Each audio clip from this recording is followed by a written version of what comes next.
Hello. Is this thing on? How's everybody doing? Missed yesterday. Good to be back though. I think at this point I'm just a part-time streamer. What do we think?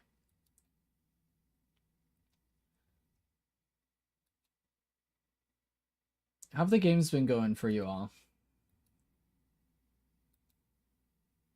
How's everybody been doing? We had some good ranked games.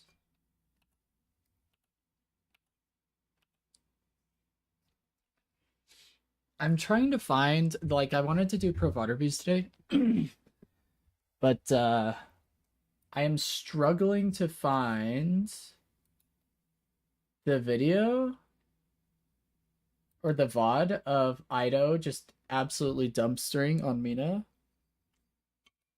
Like, we could just watch his edited video he put out on YouTube, but I can't find the match ID.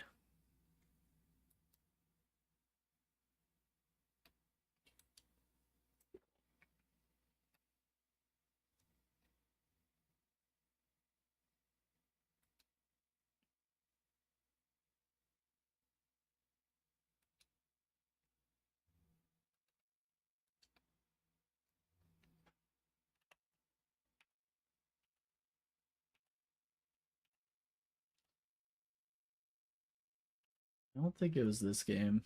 Dang, I'm struggling to find it. Ido literally dropped like 30 kills or something like that. It was insanity. Um, Definitely made me want to play some Mina, you know what I mean? Isn't that the effect it always has? You watch somebody play really well, and then you're like, I want to go do that. I want to go drop 30 kills on Mina.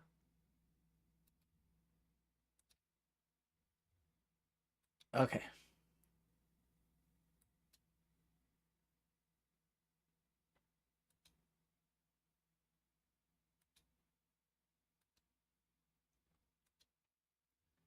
Was it this day? He also played some Paradox. I've been wanting to play some Paradox.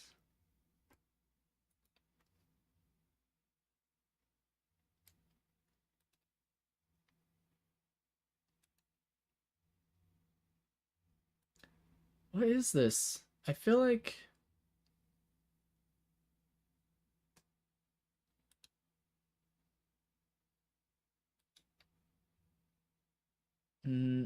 Alright, well, I'm just special. Was it this game? This looks like it could have been it. Guys, I found it. Oh my gosh, I'm him. I knew I had it in me. I'm not gonna lie. I never really doubted. I was just testing you guys. I just wanted to see if you were doubting me. I feel like you guys were doubting me when you shouldn't have. I literally always knew that it was gonna be fine.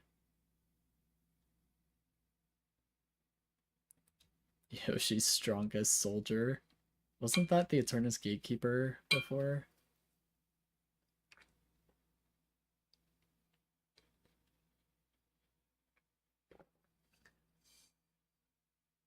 I could have swore Average was on this team against Lomain. Or with Lomain, I mean. I don't remember.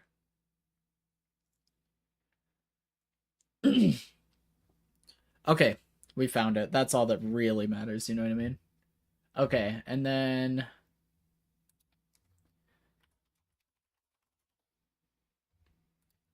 let's go ahead and take a look at DLNS.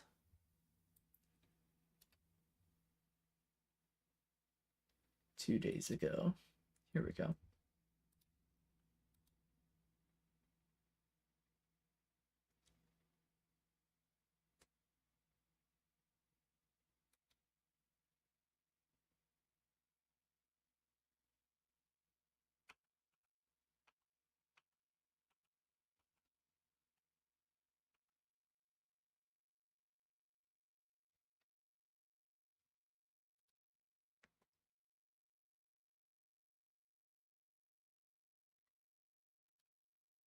Sorry guys. I should have done this before, but who is prepared when they come to stream? You know what I mean? Like, it's just way too much work.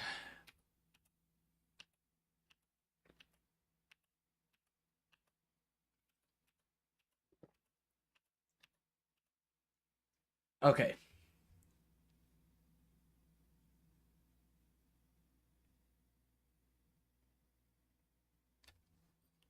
What the heck? Oh, there we go. Okay. So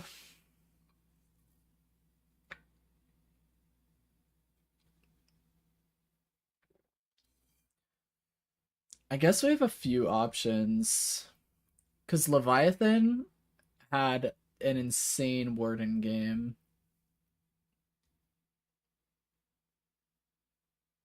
In game 1 yesterday.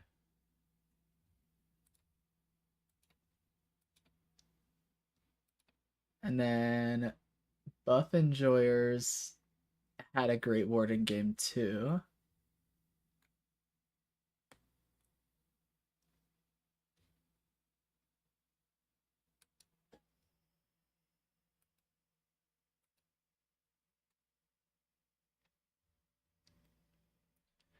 Is Graves really feeling that strong? Why do I feel like... One second. Sorry. Alright. I'm sorry if you heard double. I didn't feel like Graves is that strong, but apparently she's getting like a pretty high pick ban rate.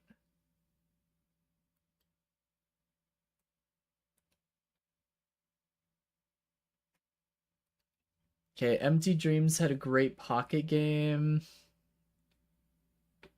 Zergi actually played really well on Warden twice. None of these games, like, I don't know. None of these games are really tickling my fancy. Should we just head over to, like, the NA games?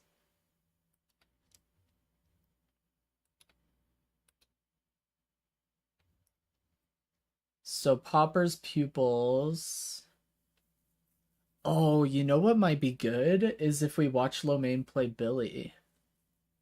Maybe I'll wait for Bullet to get in here. Wait, Bullet didn't... I swear I did a VOD review for Bullet. Maybe I didn't. I swear Bullet was playing Pocket. Let me see. Let me see. Let me see. Let me see. Let me see. Uh. Uh.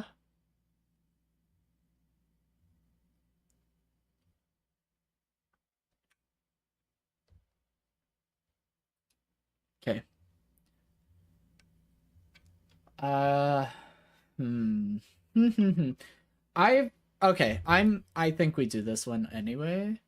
I gotta write down my Provod review for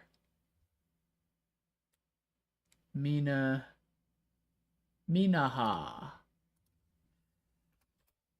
Let's do this.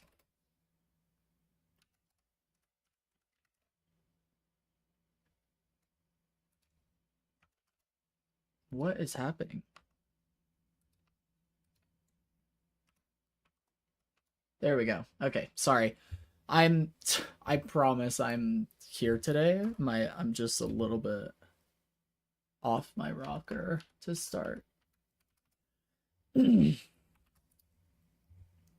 download this. This is a good game to watch. Get pro out review.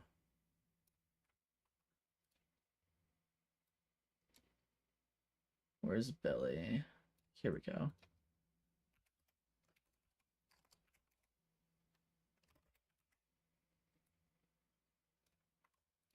Okay. That's 2. How did the other games go? Let's see here. Well, actually, let me take a look at picks and bans. Billy McGinnis, Storman, Ivy. Graves wasn't picked, so... Oh, Birdie is on melee creeps now. I forgot. Dude, we should probably do a Paige VOD review just because I love Paige. Is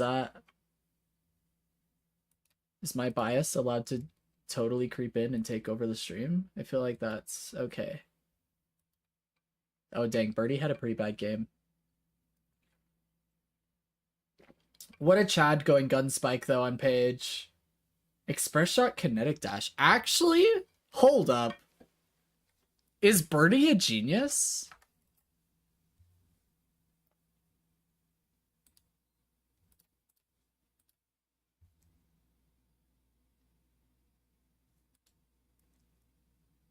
Does Birdie even have his build on here? For real?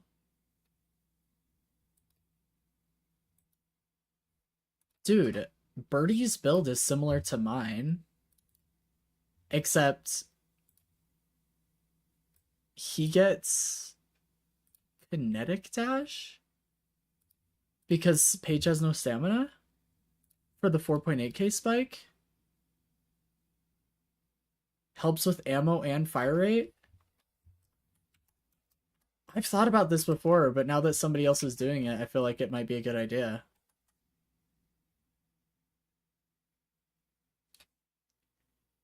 Dang. You guys, Birdie might know what he's doing. Although they lost pretty handily in this game because League went 9-0 on Pocket. Lash went 12-2 average, and then Lamaine went 12-2 on Moan Krill. Jeez, Poppers People's really owned.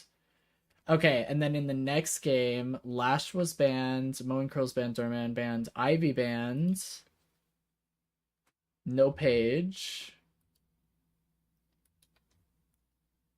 I still want to see Birdie play Page. Like,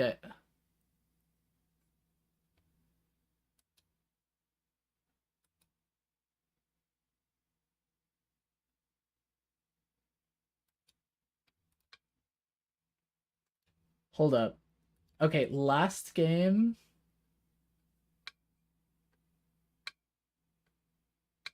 Xeno had some pretty good healing on Rem.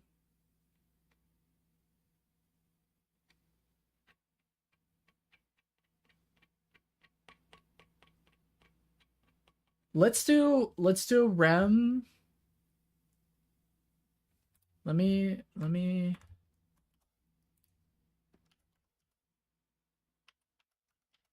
Okay, here we go. We're gonna pull up the Rem VOD review here. This is Xeno on Rem. And then I'm gonna pull the Page game up. It's just happening. Like, get over it. I don't know what else to tell you. As soon as I find the match ID, of course.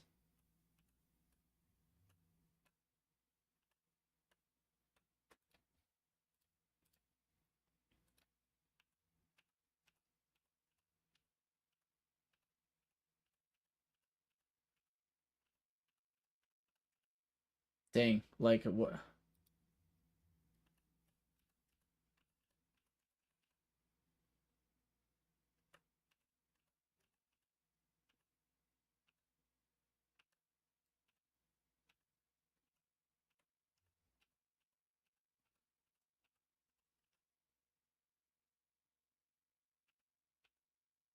Here we go, finally. Holy smokes, like what? Jeez, that was so much harder than it needed to be. Okay. Sorry, I'm trying to find the Page Pro VOD review.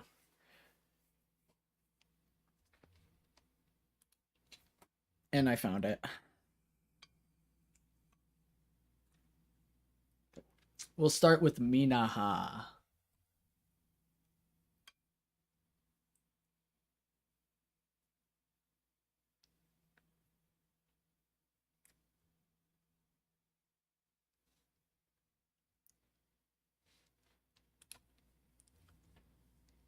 Did you guys hear the jokes about Celeste to like almost every single team that played Celeste except for Poppers Peoples, I think. But every single team that played Celeste in DLNS, aside from this one game, she lost, and so people were making jokes about how we need to buff Celeste because she was losing in DLNS. That's pretty funny to me. I like it because we were just talking about how broken she is and overtuned. It's a good time. What a time to be alive.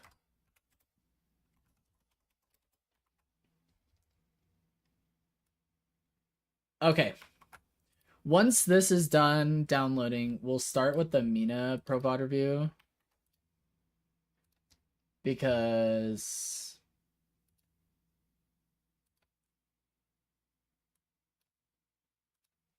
that just seems like the most reasonable place to start, since that's the one we started talking about to begin.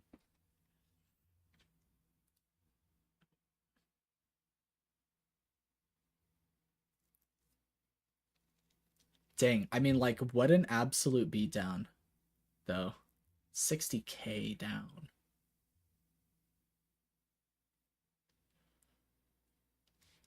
Alright. Let's start with Mina, shall we? So this isn't like a DLNS game. This isn't even a scrim. This is just Ido queuing ranked, as far as I know. And yeah, ranked. And this is Ido, Lord NM, and Palmer on one team, and they queued into average, low main. I swear there was somebody else on this team, but maybe not. Jigga.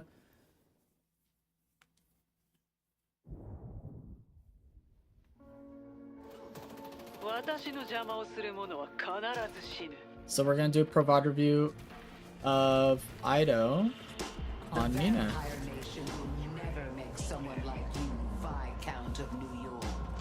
But if you summon the Archmother, she can get you. Let's go ahead and watch how he plays the lane phase.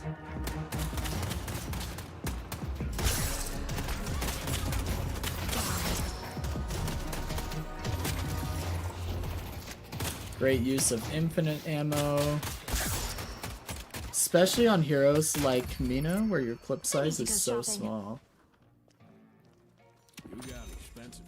Okay, didn't take any damage, so we're gonna be able to get some extra spirit here.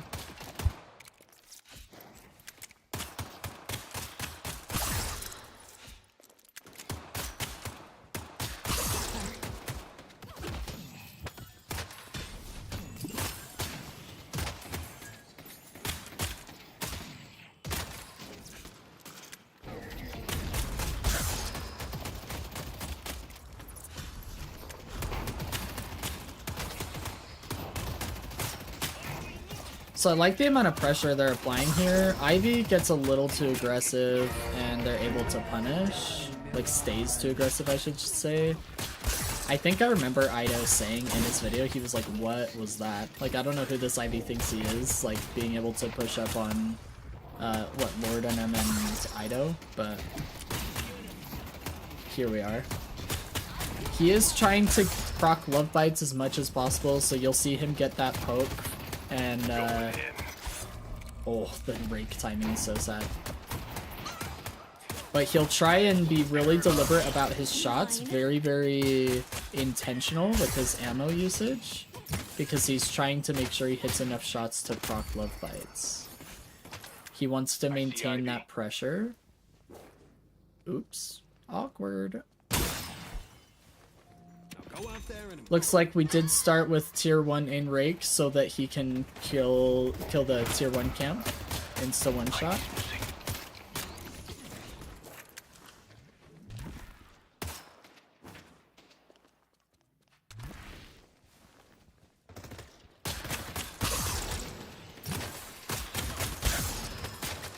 Always securing the orbs because it's the first objective of the lane. He's careful not to take any unnecessary damage because Mina is so squishy. So you'll notice anytime they start to push up a little bit, he backs up.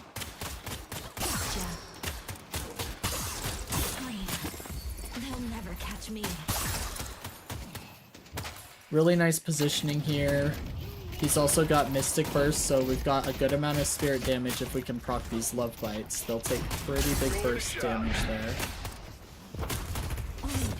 Oh, the Rake misses there. It's so sad.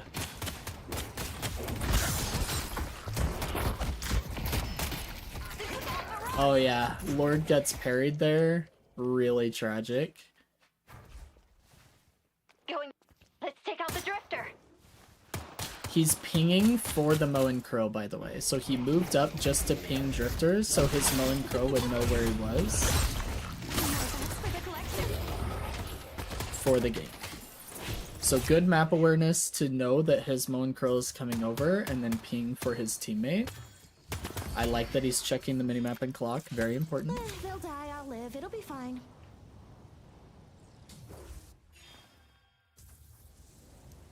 Gonna go for a quick reset here.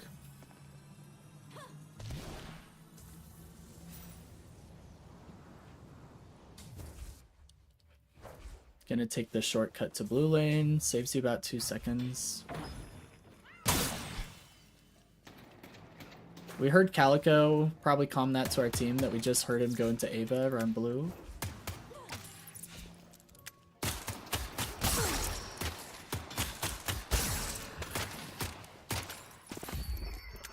The shopkeeper is a little much for me, but his wares are good.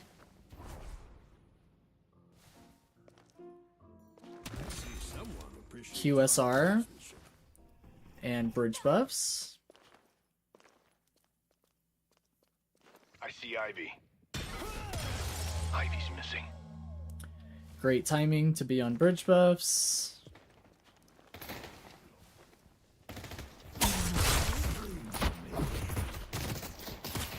He just goes for a little poke damage and then instantly tries to run. You can see it was a really negative trade that he took there. Lucky for us, we do have Rake to help like quite a bit with healing off of creeps. So like when you have camps around you, like he just did, you can go heal off the creeps with Rake with how short of a cooldown it is. So you just want your engagements to be short, and then you want to do these minor resets. Like I would like him to go kill their tier 2 right here and heal off of it with Rake. I think he's gonna do that now. Yeah. So, I mean, I can literally read his mind on what he should be doing. And he does it because it's the right play to make, right? You want to still farm and heal at the same time. And then when we come back to lane with Rake again, we can do a burst combo. I see Ray. Manhattan is my feeding grounds. Well, unfortunate that Mirage goes down still.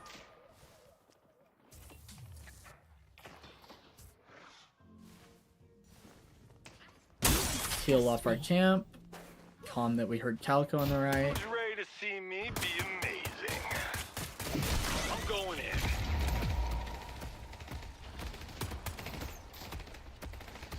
Now, the enemy team could have frozen the wave here against him. We actually talked about this yesterday when we did a video review at the beginning of the stream. We could have seen them freeze the wave here, and Ido would have lost souls. But instead, they're taking advantage of the fact that their team is 2v3 or completely lost the fight in this lane to trade Guardians. So this is a situation in which you wouldn't want to use lane manipulation to freeze the wave. You need to push your advantage because you have to trade the other lane's disadvantage. So being aware of the minimap here is really important, and they know, well, we can't freeze this wave. We have to push our advantage here. We have to go. Hey, let's push green. And now Ivy's here. And somebody else, Wraith. There's 4 here. So now we have to give this Guardian. Our team is trying to trade here.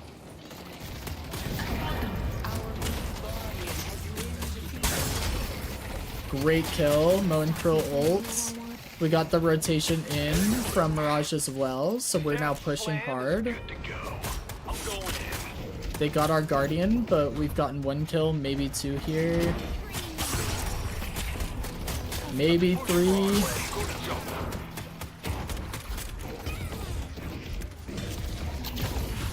That was really scary, actually, because he could have gotten parried if Paradox was paying attention and properly baiting the... Oh my gosh, what a parry. I see Calico. So, okay, this is actually something I would really want people to do more often in all ranks. This is something that can be applied to any rank. When you're not looking at people, they think they can melee you for free. So what Ido does here is he takes advantage of that knowledge. And when you're flying through the air, it doesn't actually stop your momentum in any way. So there's, right here, when he's flying this way, there's no reason not to parry, okay? Because you're just going to fly this direction anyway. Parry isn't going to stop your momentum. It's not going to screw up your movement. But there's a chance that you parry somebody because they think you're trying to escape. So anytime you're moving through the air and you're going past an enemy like this, just throw up your parry. You just might save yourself. Ido perfectly abuses this knowledge and gets out. I see Calico. Well, maybe gets out. I think he does. Yeah. So long. Really nice abuse there. Headed to green. Calico's missing. Now we should be able to hit our purple spike here, and then we'll probably start building into green. Yeah. I see Drifter. Why do I think we're building into green? Because he's going to start snowballing a lead here, and he wants to have green to be able to build defensive when you're ahead. He's going to start getting ahead here, so we want to start building green. Deny them the capacity to get comeback souls from killing us.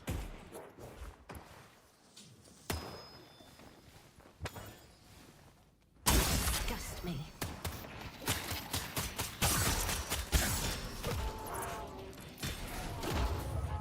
Always calm to your teammates when you are punching as soon as they're punching, so you guys don't accidentally break it, and you can keep track of how many punches there are. Especially because when you're punching as sinners, you should be looking at the minimap and clock. You're not paying attention to the lights on top of it after you originally get there. Like, you check to make sure you're not just gonna go break it. But then after that, you should just have it in your mind, okay, 3 punches or whatever. So as soon as his burst combo's done, he backs up, because unless Mo has ult there and we have kill potential, we have very little damage outside of our ult to add in. So he gets love bites and rake, backs off. Right? That's your damage. That's what you do.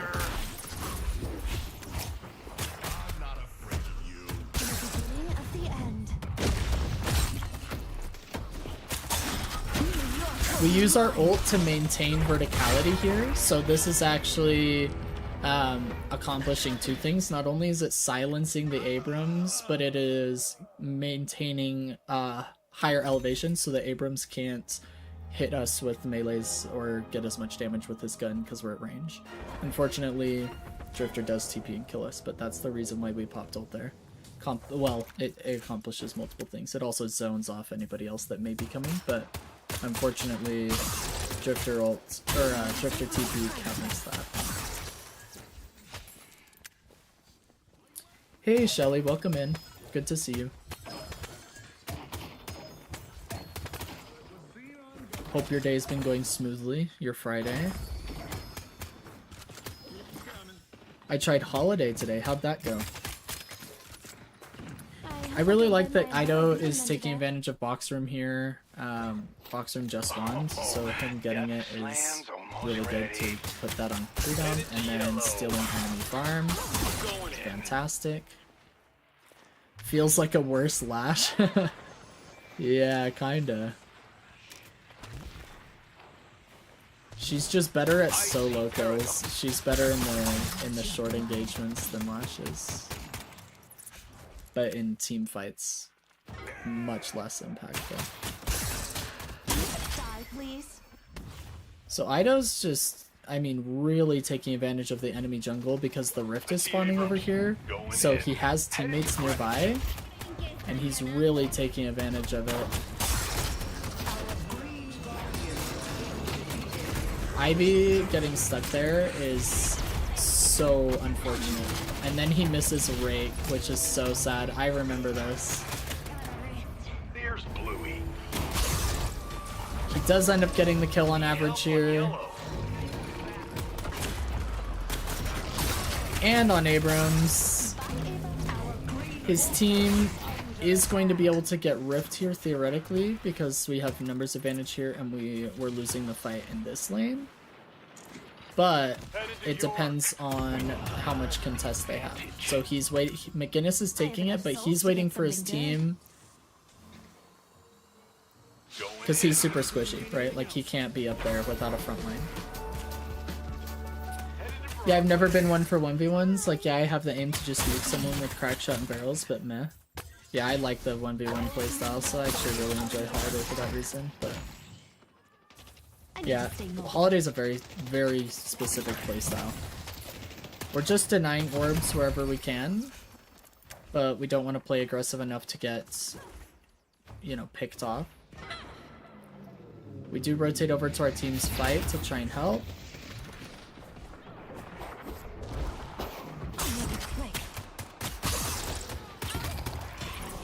Need help on yellow. Almost feel sorry for them. Headed to Greenwich.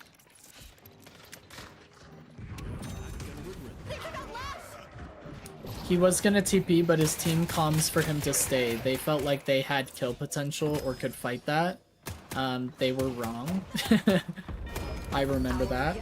So we had to give Guardian, but now we're gonna play with McGinnis on the walker in case they push. And it looks like the enemy team is not going to push here. And Vindicta has covered green, so we didn't need to TP over. Or she wasn't under pressure. So we've hit our green spike, we got Dispel Magic because it's almost necessary on Mina at high elo. You are going to be dealing with a lot of slowing hexes and not being able to use your bats as big. Now if you listen, they hear somebody on the Sinners. They're crouching so that they don't hear them walking up. So Wraith doesn't know how many people are here. Now, unfortunately, they don't kill her instantly, so we do have to chase, but Wraith gets stuck on the wall, which is so sad. So he's able to get that kill. We're gonna go for a heal minion really fast because we're so squishy. And then he's trying to get verticality because he wants to play this from safety, right? Rake finishes the kill there. We use bats to increase our ammo capacity and get another Rake kill. Beautiful cleanup. Look at his positioning in these fights. He looks for verticality. He looks for safety. He looks to come in when he has high burst on low health targets. He's not constantly frontlining or just running at the enemy team pointlessly. Doesn't get silenced by the wall, plays verticality. Again, plays through the verticality to try and get these rakes off from a safe height. He doesn't want to just play in their face all the time. So he's taking almost no damage in these trades. And the damage he is taking, he's healing back off of heal minions and off of rake kills. Very, very good positioning. Really well played. I don't know if anybody does it better than Ida. I think he might be the best Mina in the world. I'm headed to Greenwich. I'm going in. Our green walker is under attack. Defend Greenwich. Now our team has a lot of people at green already, so going over there would be an over allocation. If we lose this walker, it's because our team wasn't sufficient in holding. So what we're doing is defending the walker as best we can because McGinnis lost to the Calico, right? So we trade McGinnis and we force Abrams back and we're defending this walker. The time it would have taken to get here is just way too much of a... Even with a teleport, is way too much of a waste of time to actually help our team for an over allocation. So it makes much more sense to stay here. Hey, Bullet. Welcome in. Good to see you. Bullet, yesterday I was doing the Mob of the Dead Easter egg with somebody because it was his first time. And again, we died on the last step. I think I'm cursed. Black Ops 2 Zombies hasn't been going my way, man. That's twice I've died on the last step of an Easter egg.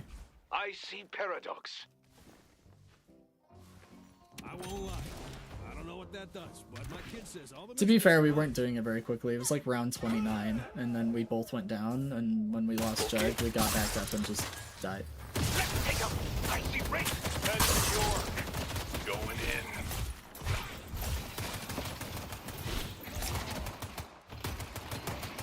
So look at Ido use this verticality here, and then I remember him saying to his Lash, he said, I trust you with this kill, and he left to catch the wave and heal. He's like, I trust you, and he left. And he didn't need to split the souls with that kill. If Lash finishes the kill, Lash should be able to get the solo farm here. Our blue walker is under attack. Let's push York. I saw your stream yesterday, was about to join, but got called away and never got the chance to join.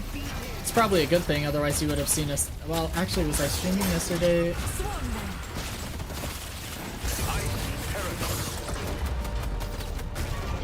Wait, did I even stream yesterday?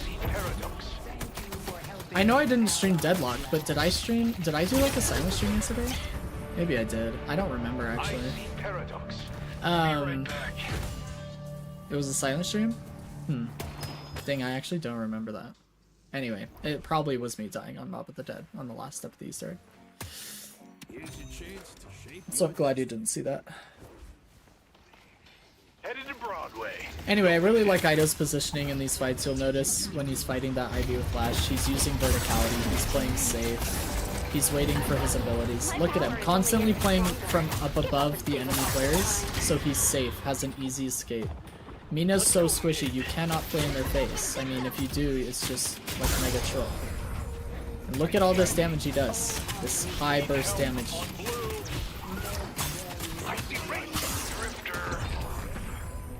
Beautiful shots. I see Drifter. Let's go mid. I see Ray.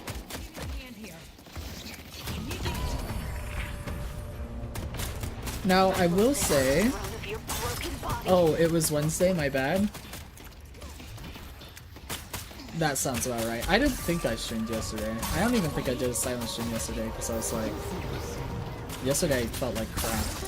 So I was like, I could have done a silent stream, I suppose, but I was like, I don't even want to put the energy into it.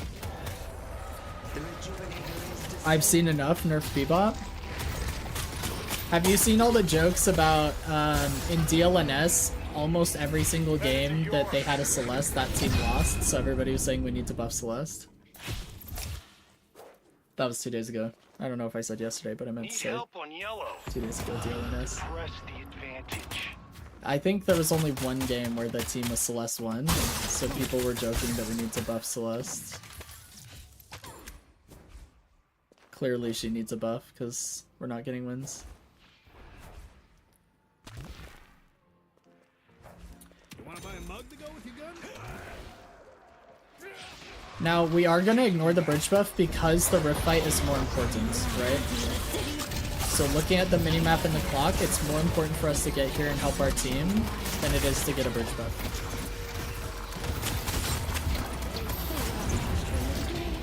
And we had to tempo buy before.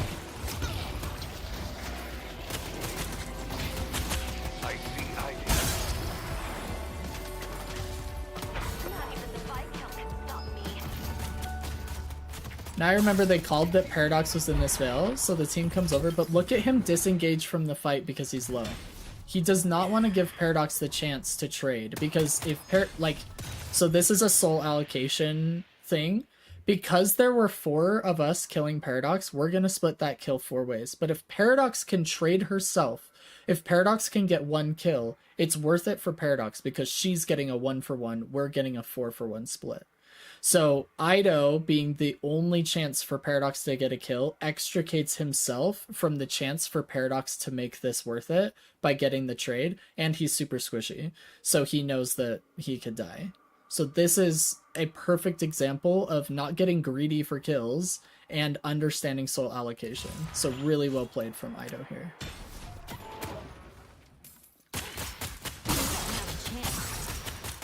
I'd like to see him leave that minion, actually. Yeah, I think he does. Don't let it respawn. I don't like being this exposed.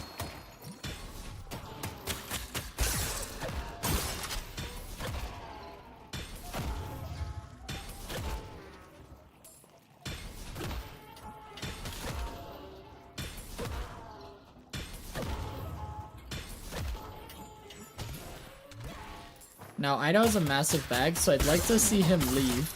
I think this is greedy for him to be killing this camp as well. He does have rejuve for a second. Maybe that's why he's being a little bit greedy, but I still think it's an unnecessary risk. The Drifter should have punished that, not gonna lie. I agree. The Drifter's also low main, so like it's just unnecessary risk. I think if Ido was watching this VOD, he would agree that it was probably unnecessary risk, because even with rejuve, he could get collapsed on there.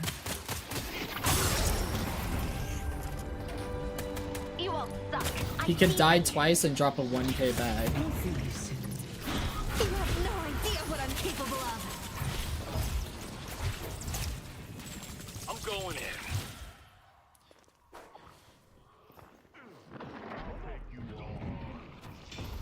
But look at him play verticality. I mean, I'm gonna sound like a broken record, but it's just very important for people to understand Amina positioning like this. The only time he's down low and in their face is when they're running away from him. Look at this. I will sit on a throne of your broken Ido body. is probably one of the best Deadlock players when it comes to positioning. If you're like, I suck at positioning, who should I watch? I think Ido would be my first pick for you.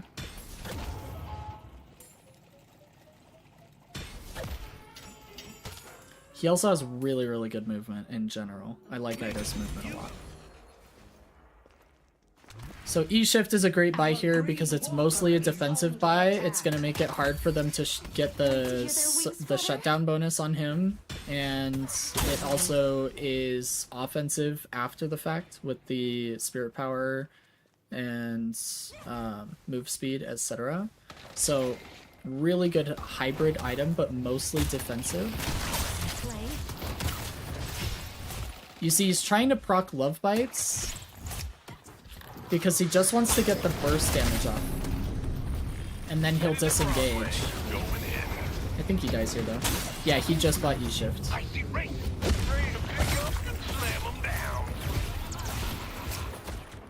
Yeah, this was, like, insane, by the way. I remember seeing this escape live.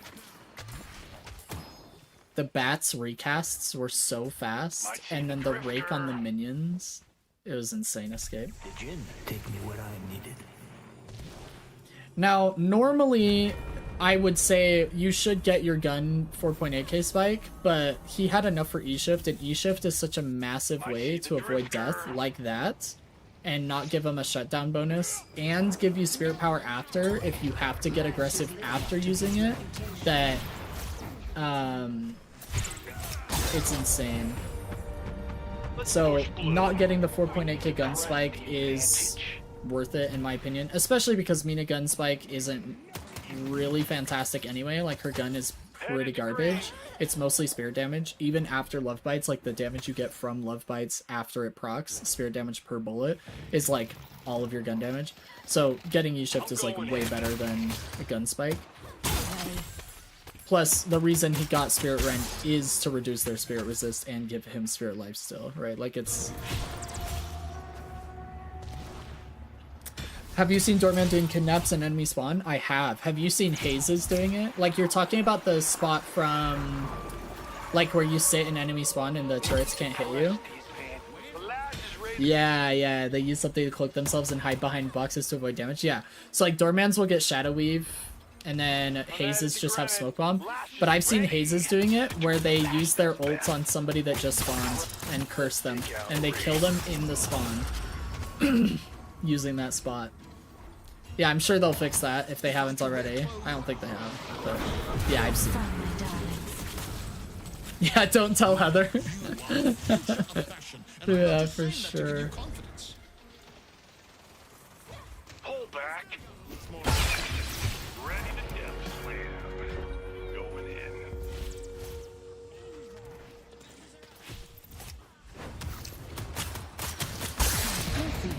I think Lord NM calls for the Calico hit here. He's playing Mirage. But... yeah, there we go. Nice kill. Let's go mid. She's impressionable. Walker has been destroyed. We lose a walker for this, and I can't remember if we trade mid boss or not. Let's go mid.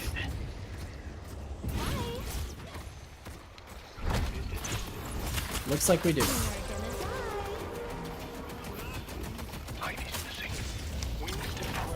This is just a match he had with a bunch of pros, so this is not a scrim. This is like Lord MM and Palmer against Lomain and Average and Jiga. So it's just like a bunch of high Eternus players or pro players in the same game, but this was just a ranked game. Beautifully done. I should touch on this really quick. Let's go back. Look at his positioning when it comes to mid boss. This is another thing I need carries and off carries to be doing this in every rank that I think is just never done properly. If you play carry or off carry, you are not playing in the pit. Look at where he goes to play. This is where we play. Look, we give, I think, all 3 rejuves to the enemy team, don't we? All 3. They got all 3 rejuves, and we don't care. You do not play in the pit as a carry or off carry. Look at where their Wraith is playing. Okay? This emphasizes this point. Their carry is out of the pit. Off carry is out of the pit. Mirage is in the pit, but that's because he has Tornado. That's maybe an exception to the rule. But Vindicta is in the base because Ivy was there, right? Yeah, okay, so Vindicta's not even in the pit. But anyway, this is really important positioning to keep in mind. We're playing for damage. The enemy team is going to take so much damage stealing those Rejuve crystals, they're going to instantly burn them. Should Warden play pit? If you have ult, yeah. You can play in the pit with your ult. Good question. Where should Billy be? Sometimes I decide to attempt to block a route. Billy should be in the pit. Billy should be in the pit, especially if you have ult, you're trying to pull him out. But Billy should be using bash down to keep them in the pit. So you want to keep them where Mina and Wraith and McGinnis can all hit them and keep them CC'd. Warden is another exception because if you have ult, you should play in the pit. If you do not have ult, Warden should not be in the pit. This is great positioning. Because look where they're having to fight the Wraith right now.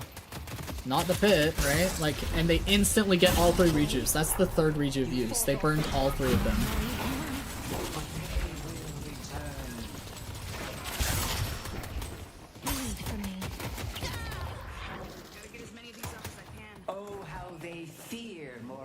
Now, unfortunately, we lose Vindicta, Mirage, and Lash. But he hyperlines the Abrams and gets him super low. Oh, I think this is where he dies, right? So he finally dies. This is his 2nd death in 28 minutes. Insane.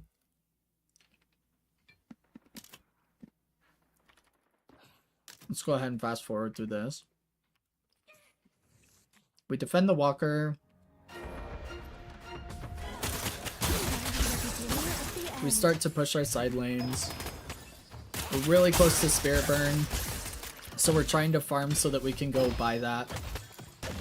Now that we have it, we can go buy. We'll probably shove the wave again because we want to make sure it's pushing up.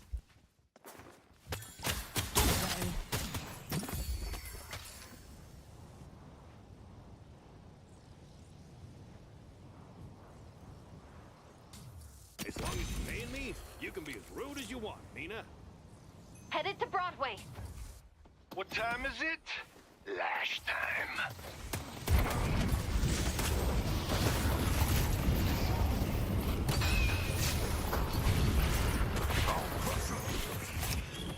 I'll be right back.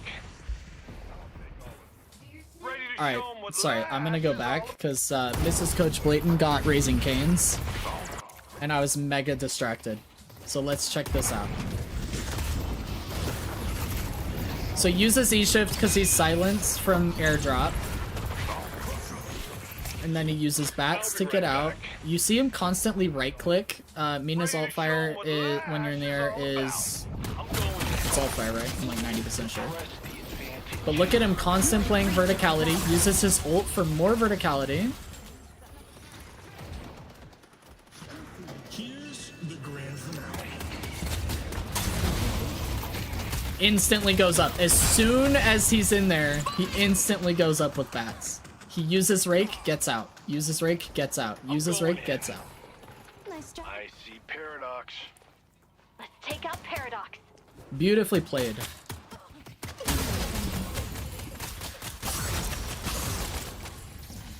I remember he comms to his team that he's not there, that he's clearing the side wave.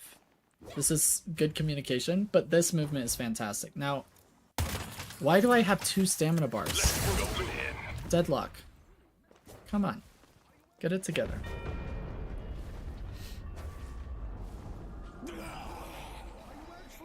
Moving.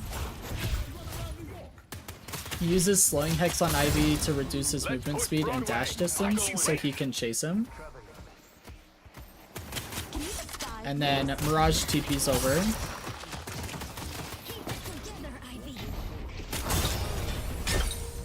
Beautiful. You're a Spanish Harlem. No, you're a dumb gargoyle and you're dead. Be right back.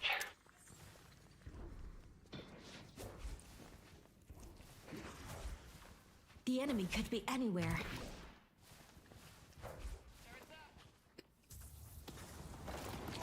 My first bite of Raising Cane's and I drip sauce on myself. Mina's so rude. For real. She's just so squishy, so she's easily punished when you don't position properly like this. But look at him positioned to play behind his team. Right? Like, you have to be aware of where your front lines are at and whether your team is engaging or disengaging. Death slams on cooldown.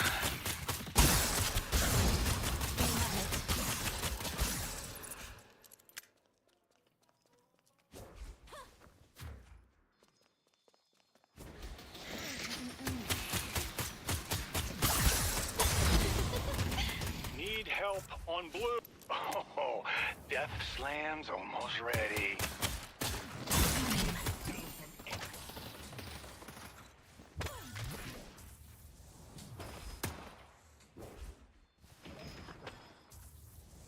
Are you ready to watch perfection in action? I wonder why he's pre-buying grit. Headed to green. Going in. Oh my gosh. He used bats on the Wraithel. That was like mostly lucky timing, I'm not gonna lie. Going in. Insane. They're about to get lashed. Let's go mid. Used Dispel Remover on the Arctic Blast route because he already used bats, didn't need it for slowing hex. I see paradox.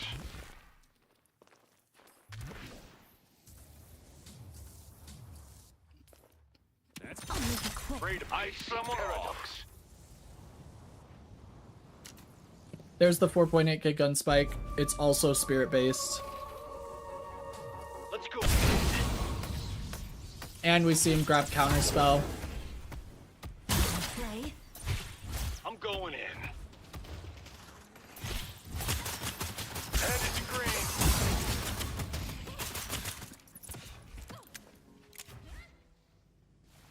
Let's go mid.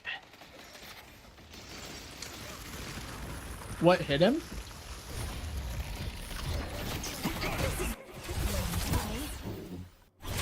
Play. Let's go. Paradox Carbine. Play. Paradox Carbine plus Mystic Reverb and Spirit Burn? Yeah. Nerf that? I know, dude. I've been wanting to play it, actually. Because I actually enjoy Paradox, and Carbine build is super fun. Because Paradox is the real sniper of Deadlock. It's not Vindicta.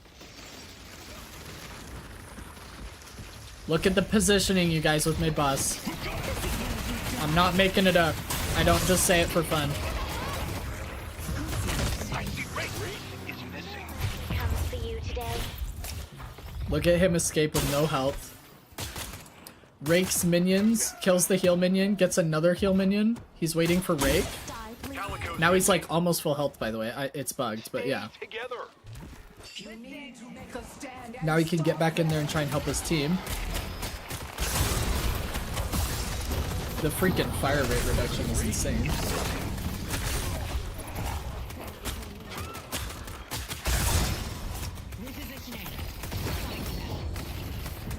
Great E-shift. He doesn't have abilities, so he's giving himself time, and he's giving himself spirit power by using E-shift. Beautifully done. Good job. Don't mind if I do. So Ido single-handedly cleaned up the rest of the team. He's gonna go grab bridge buffs and probably rift. At least he should. Yeah. A good Mina is so annoying to play into. Oh, agreed. It's because she's unkillable if she's positioned well, and she's the easiest kill if she has poor positioning. So a good one is like mega annoying because you're used to killing the bad ones, and then a good one is just feels unkillable. Double bridge buff. Let's go mid. He has to give rift because they showed up and they'll have resist on it, so he takes Urn instead. Good play. You may be a bad person, but you're a great customer. Need help on blue. They're a mid. That's my last game of the day if I'm Wraith. That's totally fair. That's a last game of the day move for sure. This is a last game of the day if I'm literally anybody. I think if I queue into Ido and have to deal with this garbage, are you kidding me? Trust me. The longer this goes on, the worse it's gonna get for you. Look at that. Jigga just got blown up. I feel sorry for them.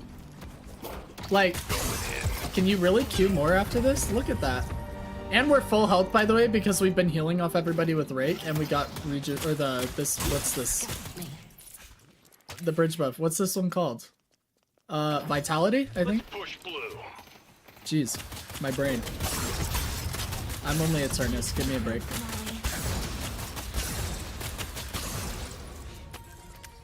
I'm going in. I need help on Greenwich. Hey, let's push green. You need to make a stand and stop them. Let's push Greenwich. Play. I'm the prowl. I'm on my own out here. I need to be careful. Hey, let's push green. Can you just die, please? They only have one shrine left. Hold back. Swarm them. Ready to use death. Hold back. Abram's just 2/3 of his HP from Mina ult because of how many times he's procced love bites this game. Hold back. He's got 108 Be right stacks back. on it. That's fine. Going in. As long as you're paying me, you can be as rude as you want, Nina. Say the word and I will death slam the shit out of them. I'm going in. We need to press the advantage. For the grand finale.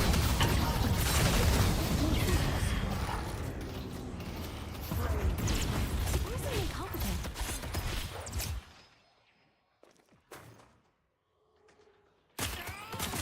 I feel like he just misclicked Rake, but other than that, really good escape. Good E-shift on the Calco ult. Bats away. Had Dispel Magic in case there was like a slowing hex from somebody else. Well done. We're gonna go make sure... This is the only lane that's really vulnerable, right? Because we don't have base guardians or shrine here. And so when they take our shrine, middle lane and the lane that the shrine was taken on, the minions get stronger. So if we leave this lane alone, their minions are stronger and will win against our minions. Need help So he on goes blue. back to help this lane because it's the only lane that's really vulnerable. Need to press the advantage. We've taken one of their shrines, so our middle lane minions are just as strong as their middle lane minions. And he needed to heal.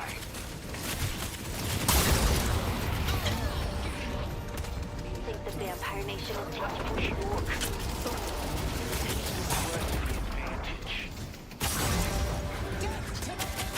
And that's game. Nope, I'm not waiting. I'm going in. Does not taking a shrine give all the minions a buff? Just the lane and the shrine and mid. Yeah, those 2 lanes.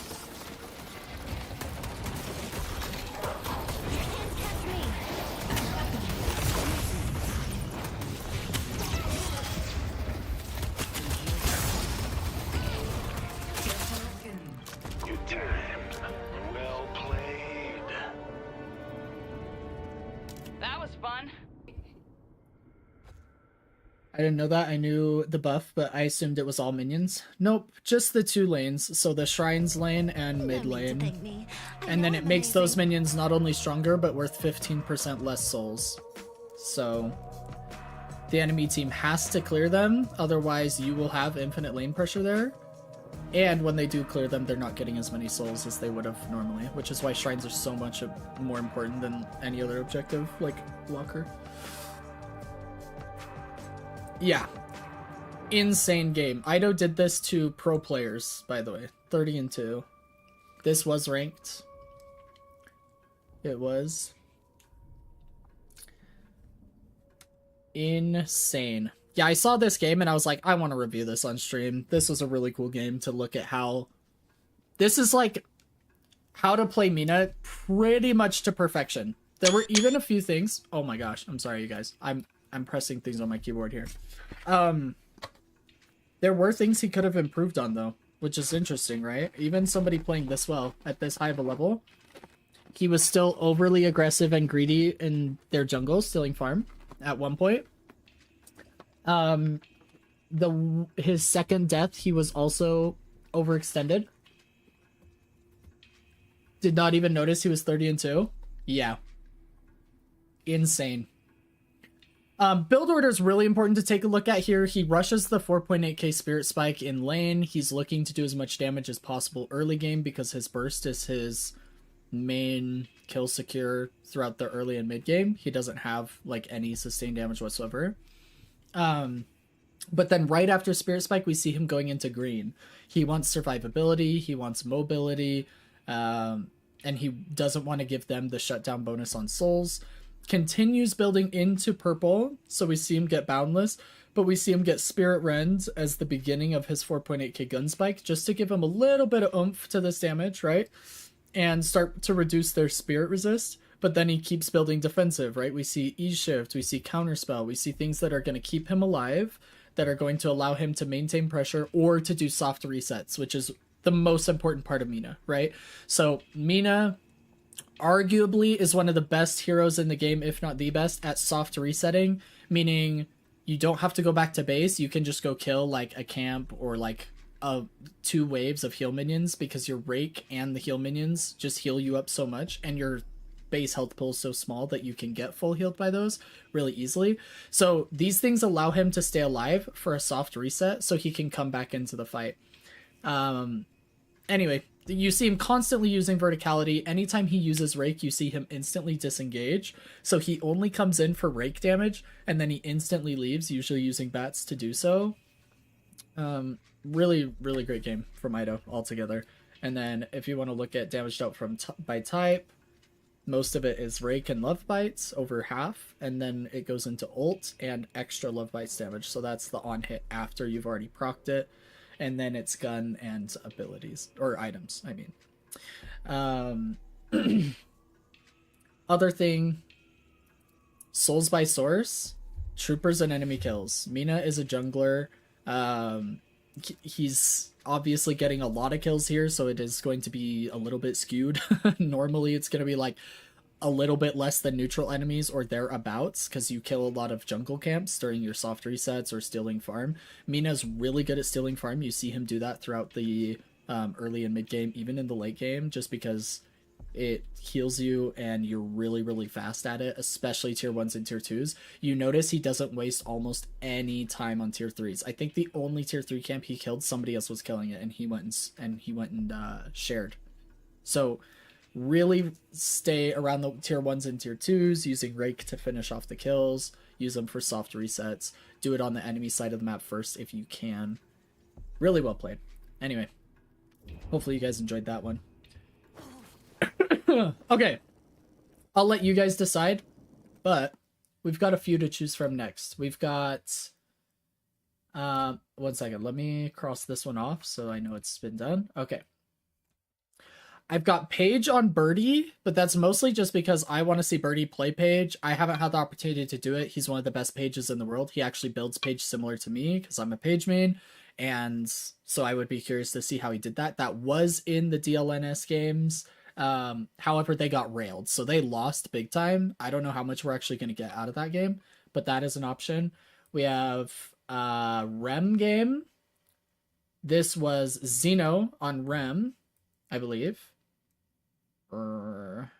Yeah, I've got a Xeno Rem game also from DLNS. This was a victory. And then I've got Lomain playing Billy. And I thought, Bullet, if you're going to be here, the Billy game would be good to watch because Lomain's really good at the video game and they absolutely dominated and he had a great Billy game in DLNS. My team just now let a walker die to void minions for a tier 1 camp. I mean, I would have done the same thing. Tier 1 camps are goated. I mean, probably, if they'd have gotten 2 tier 1 camps, it probably would have been worth it, you know? Just 1? That's crazy. I kid. Okay, yeah, that's unfortunate, Shelly. It is what it is, though, you know? Let's do the Billy VOD review. I wanted to wait for Bullet to be here because this was a great game to watch. Hey, I mean, we won, but... Hey, you won. No complaints there, then.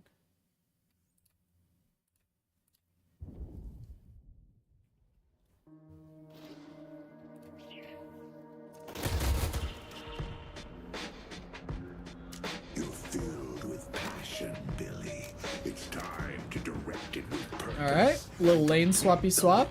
Doing some 360s. Let's see how he plays this early game. I want you to look at how aggressive he is in particular, Bullet.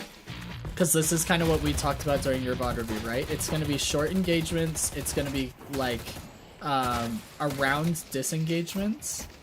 I'll literally predict it ahead of time. Haven't seen this game. And I haven't seen Lomain play Billy in forever. But I'm just telling you right now, I'm going to predict it. He's going to take engagements around bashdown and blasted cooldowns. He's going to take it from areas in which he can either quickly LOS and get away, or get behind a veil. He wants to make it as difficult as possible. And he's probably going to try and do it after Bebop uses bomb, or uppercut, or both. And he's going to secure every single orb that he can. Bullet. I got more where that came from. Freaking Bullet, not securing Going orbs. to shop. I see the going to shop. Yeah. Yeah, you heard me. Yeah. Time to smash the machine.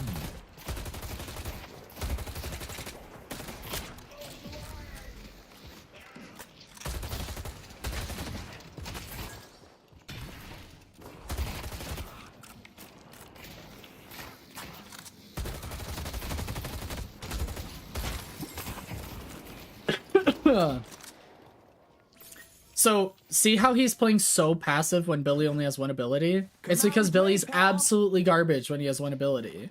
And so he doesn't want to take these trades because he knows he's going to lose. But after this wave, I believe, is when we get second ability. Yeah, or during this wave, I guess. Now he can start to try and take trades. Because he has Bashdown blasted.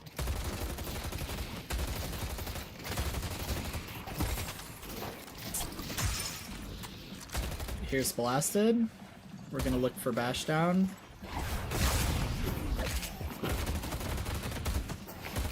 Ooh, he missed that second light melee. That was actually a really good try. Now... Oh, awkward. He didn't slide, it just crouched. But you saw him go for infinite slide so that he'd be able to secure the orb. So now, look, he's only pushing up because he has his wave to help him. but he's not going to look for an engagement yet. See? As soon as he gets pressured, starts backing up. I have nothing to trade with. I have nothing to trade with. Let me wait for minion wave. Now I have something to trade with. So after wave, I could potentially get aggressive. Make sure he has ammo to secure orbs. Oh, that's so unfortunate.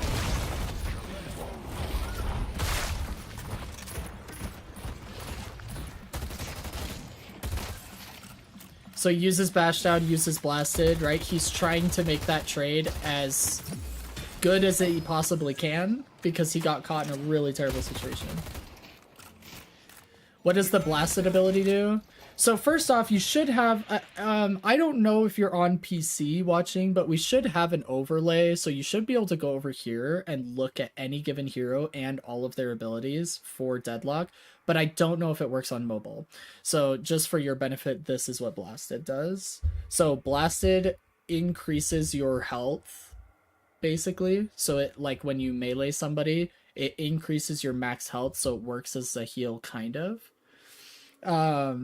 And then it gives you more damage, so 10% wrecked bullet amp when you've hit them. So if you melee them while blasted, it inflicts what's called wrecked, and that gives you the 10% increased damage.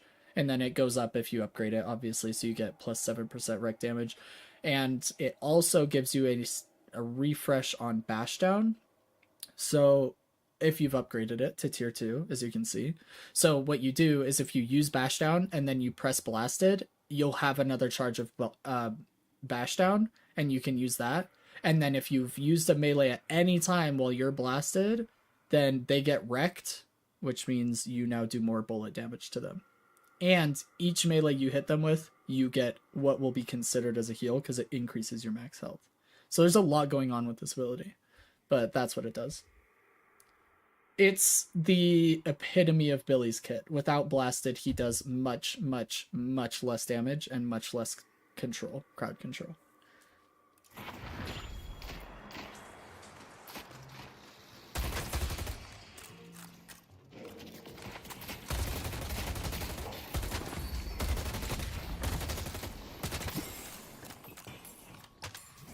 I'm blasted, baby. So he's wrecked now. I don't know if you can see this. It's really small. So he pops blasted before going in because he doesn't have it at tier 2 yet. So he's not going to get an extra blasted charge or bash down charge. So he uses it before using bash down and not after. What you'll see here. See how he has this wrecked symbol? That's because bash down is melee damage. So anytime you hit somebody with bash down while you're blasted or hit them with a melee while you're blasted, they get that debuff. This now means that Geo is going to take increased gun damage. He didn't hit bash down here, so he goes for a light melee on Drifter because he didn't hit him with bash down. Now Drifter has the blasted debuff. Yeah? So now he wants to pressure them because he has the increased health pool and they take increased damage. Unfortunately, they know better and they disengage instantly because they don't want to try and trade a Billy with blasted. That's just miserable.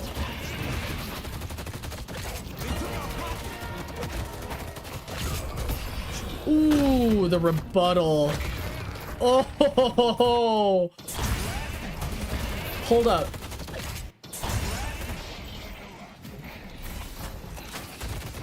So he's punching Geo, who just has parry unbound. By the way, Bullet, we talked about this. Notice how he did 2 light melees, and now he's not going for the 3rd yet, right? He uses his 2 and plays close to Geo after 2 light melees because he expects, like I told you when we did coaching, he expects on the 3rd light melee gamble he will get parried.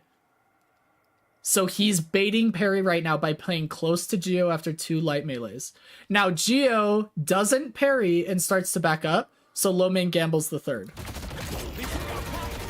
Then he goes close again and he gets the parry bait.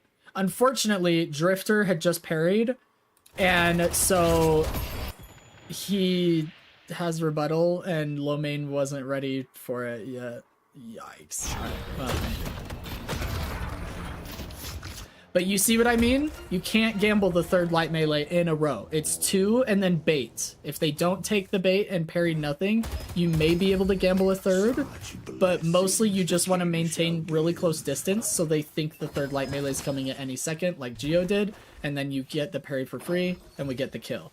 Unfortunately, Drifter hit us with a nasty rebuttal parry, but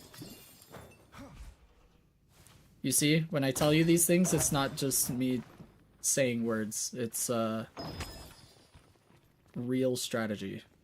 Should be going for bridge buff. I think he's waiting to see if they go for the vent. Yeah. I see the drifter. Ooh. Take out the door. Oh, that was close.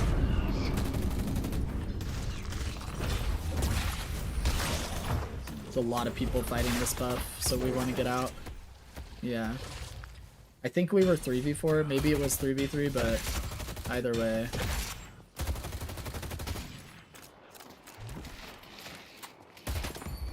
Let's see him look at me sideways now. Pragmatic, stylish, I love it. Yeah, FJ, feel free to join our Discord as well. You can get free coaching. Oh boy, this is gonna be a lot of damage. So notice we now have a tier 2 of this. He used bash down and then blasted because this now recharged his bash down so he could use a second bash down. So now he's using bash down first, then blasted because he has the tier 2 upgrade. He's also trying not to take too much damage here. You notice he's playing away from the Drifter. He's letting Drifter just kill the minions because he doesn't have blasted, and at the time he didn't have grit, so he just has low trade potential. Dang, his reload time is so freaking long. It's been a while since I played Billy. Don't remember it being that long. It's wild.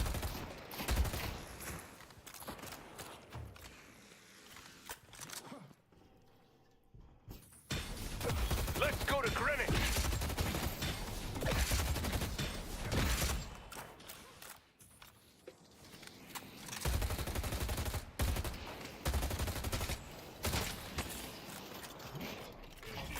I'm gonna be honest, I think he should have gotten his greens before his oranges.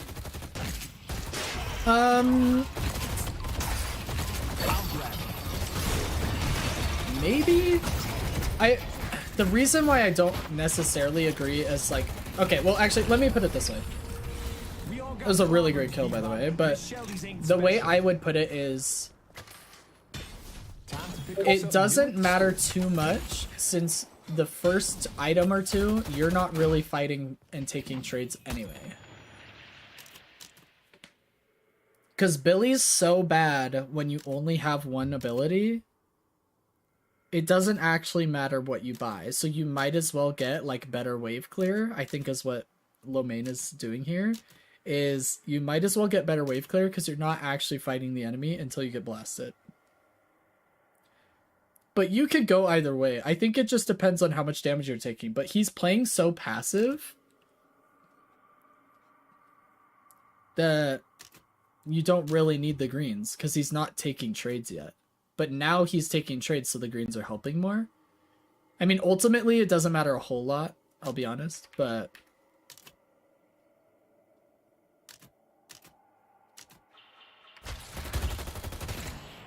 you can go either way. I think the reason behind Lomain's decision here is that I'm going to play passive while I do no damage anyway. I might as well build my oranges first, and then when I need to start taking trades, I'll buy greens so that I can take those trades a little bit better. Make sense?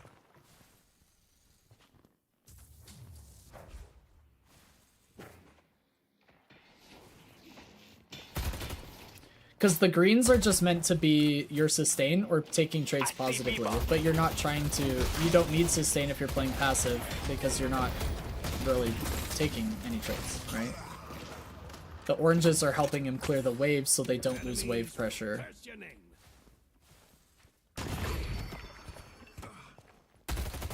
Alright, Cultist. That's an interesting buy on Billy, I'm not gonna lie. I feel like I never build this on Billy. It's not bad. In fact, it's quite good. I just never buy it.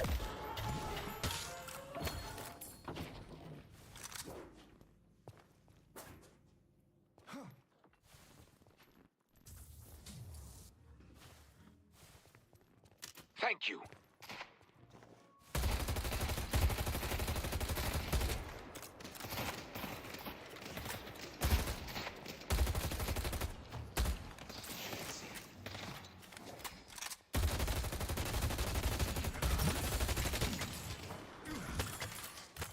Little bit of advice. Don't get caught.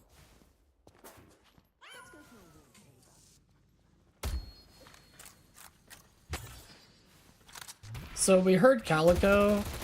We're definitely going to want to con that to our team that she's over here. We also want to be careful because it means we could be getting ganked right now.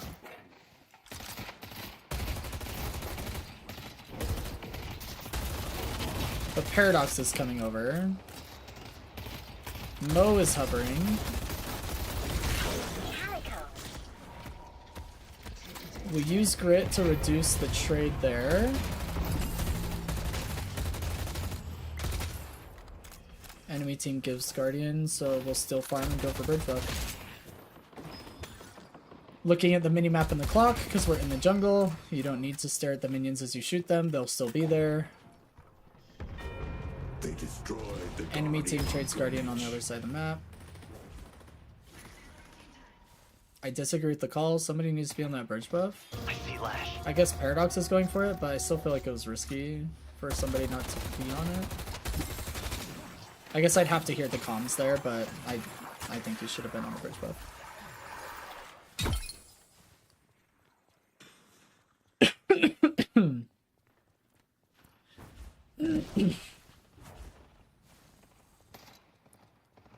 It's looking to gank with Bash Down.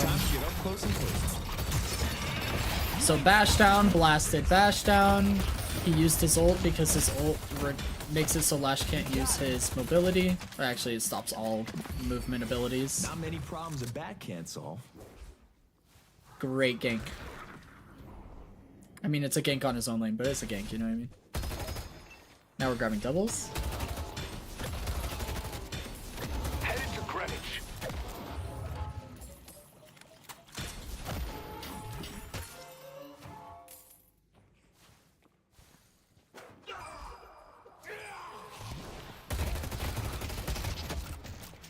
I'd like to see him buy before he takes this engagement. I think maybe he's gonna go do that. We'll see. Especially if he can benefit from a tier 2 green. Oh, that's awkward. Awkward Lamaine. Yeah, it looks like we have to give Guardian. He's gonna go do his soft reset, or a full reset, not soft at all. He's gonna go do a hard reset while Pocket cleans up the wave and protects the Guardian and then start roaming. Yeah. Now, we don't have side laners in this lobby, really, so Pocket is a perfectly fine side laner. Like, Pocket can start getting solo farm, that's totally fine. McGinnis is going to be the other one, obviously, but nobody else is going to be side laning, so Billy should just be roaming around the map. He's going to gank side lanes, he's going to play around the rifts and the urns, but he's not going to be in the side lane with his Pocket much longer. Now, we're going to give this rift, or we probably should, and then fight after. Yeah. Because we don't want to fight them with resists. They have really big resists right now under Rift. Let's push yellow.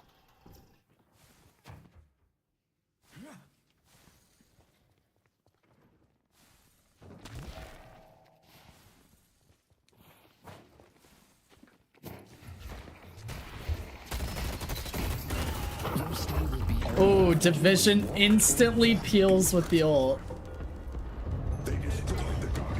He's pinging while, by the way, All you have. low main as he's jumping through Doorman's whatever. What's this called? The hotel. What's the name of the hotel? The Baroness. So as he's jumping through the Baroness, he's pinging the map so that they know Doorman's running up the lane. Look at this. Look, he's pinging it.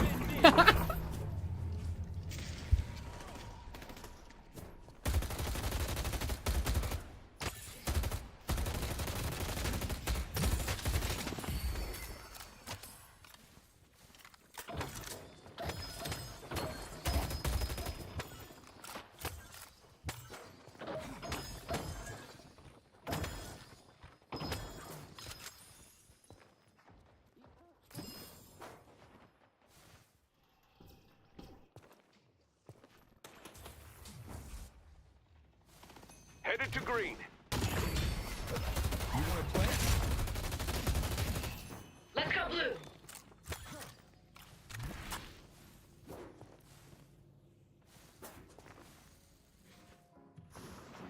You're looking good, huh?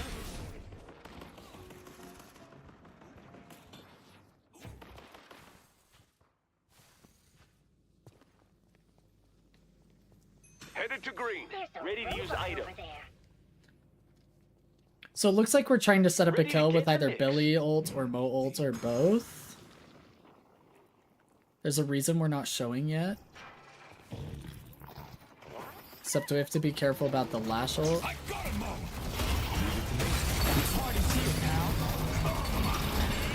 That's so unfortunate. That McGinnis wall just screwed him up so bad. Let's take out Lash.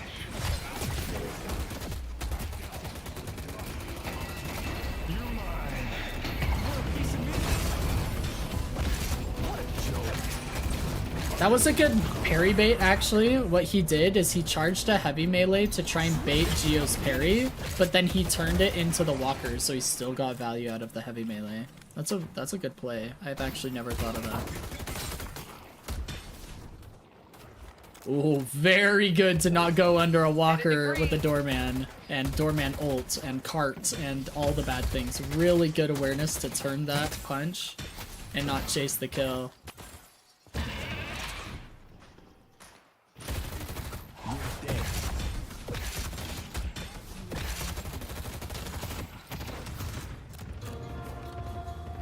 Okay, I'm gonna go back because he just used slowing hex, but it's not showing the cooldown, so I want to make sure that I get cooldowns back.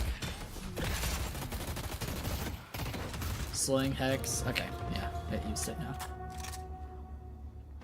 Now his team is positioned for this bridge buff, so he doesn't have to go over there. So in pro play, it's very normal for you guys to be communicating about that ahead of time. Ready to use item. That's why he wasn't moving. Should have chased him and hit him with the 3 times light melee. Somebody ban that guy.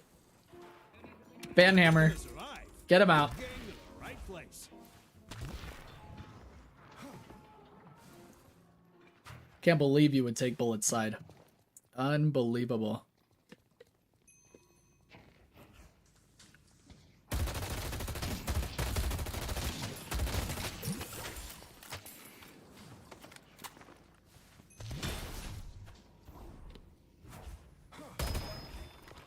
I think he's gonna maybe try and steal doubles. That's what I would do.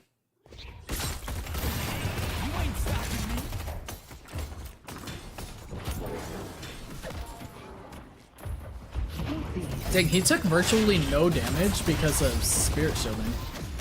But now we're probably dead.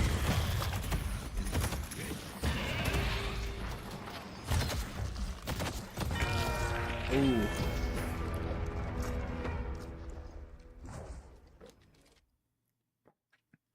Rakanu, welcome in. I wish I had such movement. You can. Takes practice and coaching sometimes.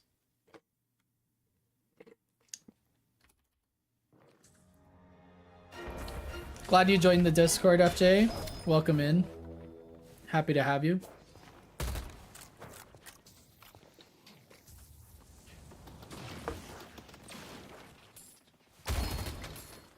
Did you show my replay already? No, I haven't. I was actually waiting to hear from you. But we can do your coaching.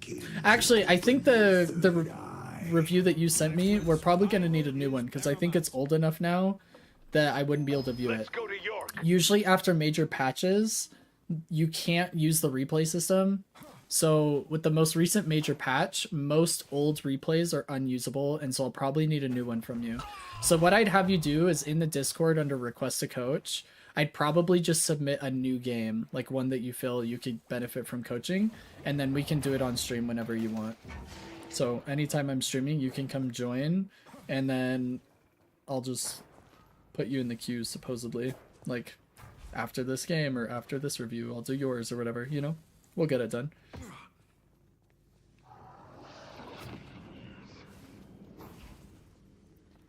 Thank you. Let's take out the I can do it for you, like, So Drifter was a lost cause. He knew he wasn't going to be able to kill. So he instantly switches over to Calico. Really nice awareness to not waste time chasing a kill. He's backing up to help his McGinnis, but Doorman doors out.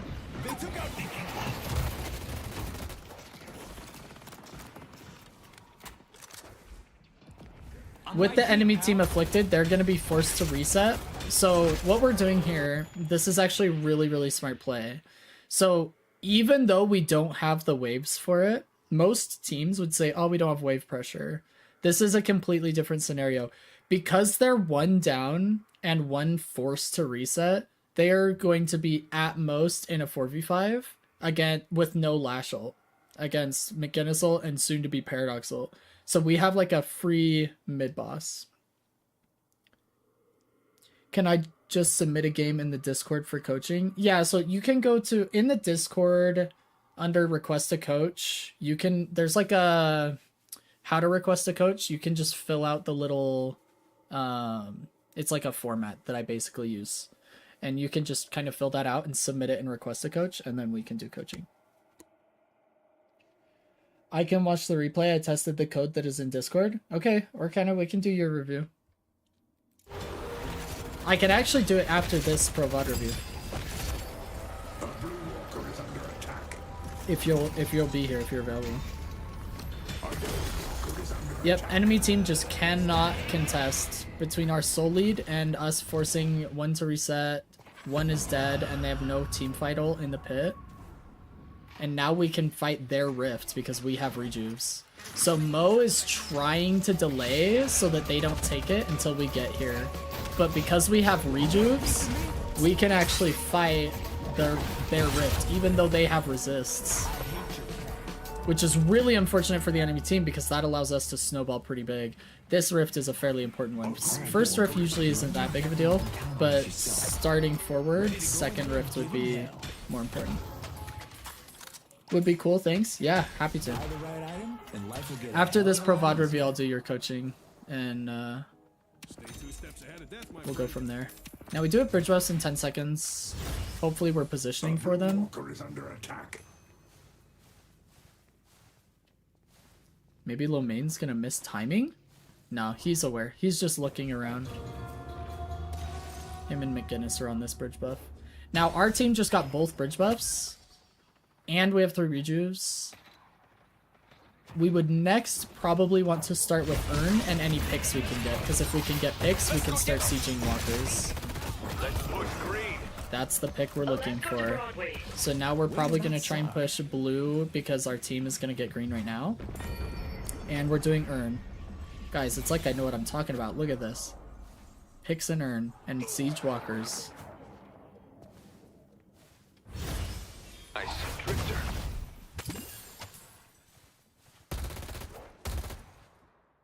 I see the enemy. Now, I actually don't love the fact that he's cleaning waves here instead of going and frontlining for his team. But his team does have another frontline. So because he's not solo frontline, it's not the end of the world to get a slow push going here. But I would have set up a slow push, not just fully cleared the waves, personally. And a slow push, for those who don't know, means you just kill a couple minions so that your minions have the advantage and will slowly win the lane up. So it'll slowly build up minions on your side and slowly push the lane. Rather than just clearing all the minions and having all of them shove into the base guardians and die like they just did. Now the minions are even again, which is... Now they're gonna have to go clear. Nice positioning, following comms to cut off the Calico. Or what I can only assume are the comms, right? Can't actually hear.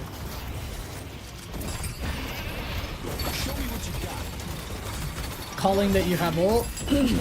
Oh, he missed it! Okay, but Bullet, you saw him use it though, right? We've talked about this when playing Billy. Delaying your bash down so that you can time it properly and get that damage going. Lomain is using it really well. He did miss it, unfortunately. It happens. We don't have rejuves. We're only up by 2 people, so we're gonna disengage. Greeting the second shrine could be catastrophic. We also don't have great lanes.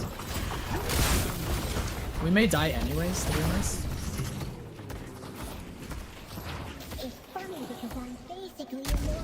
Looks like we get out.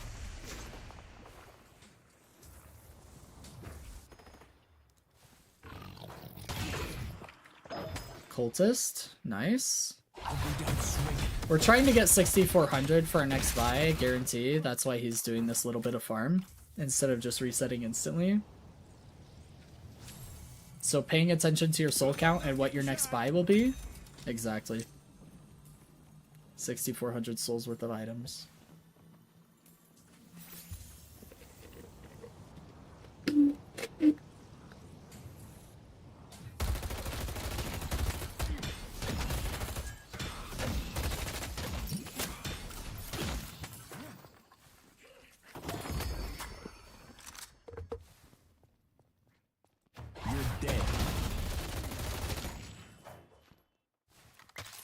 Alright, I'm gonna fast forward a little bit through this because I have a feeling it's gonna be a little bit of farming until we feel like we have pick potential. Maybe waiting for bridge buffs, maybe waiting for a rift. McGinnis ulted something. Headed to green. Shield Bebop, maybe? Okay, so we found Calico in the jungle, but she ulted. So we feel like maybe we don't have kill potential? At least I thought I heard her ult. But her ult's like almost off cooldown again. I don't know if that's a visual bug. Headed to Greenwich.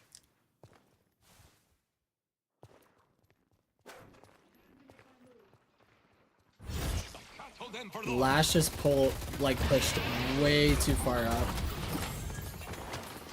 We do get the slowing hex on him. I believe that was ours.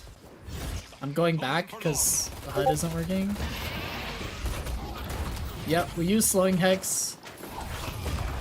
Secure the kill, and now we have a pick. They don't have Lash ult for the next team fight. That is really bad for the enemy team. Lash getting picked there is really, really bad. Lash ult is one of the great equalizers of being behind. Unfortunately, it looks like they trade Viscous here.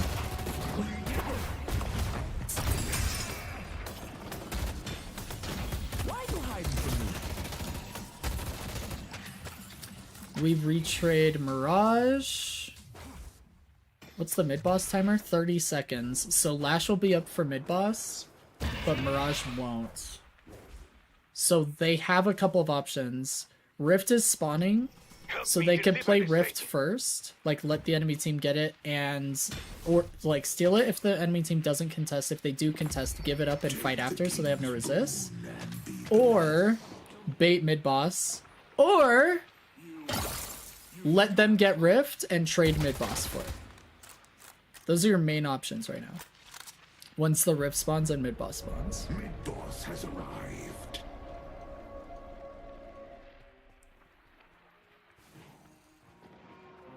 Good luck completing the ritual.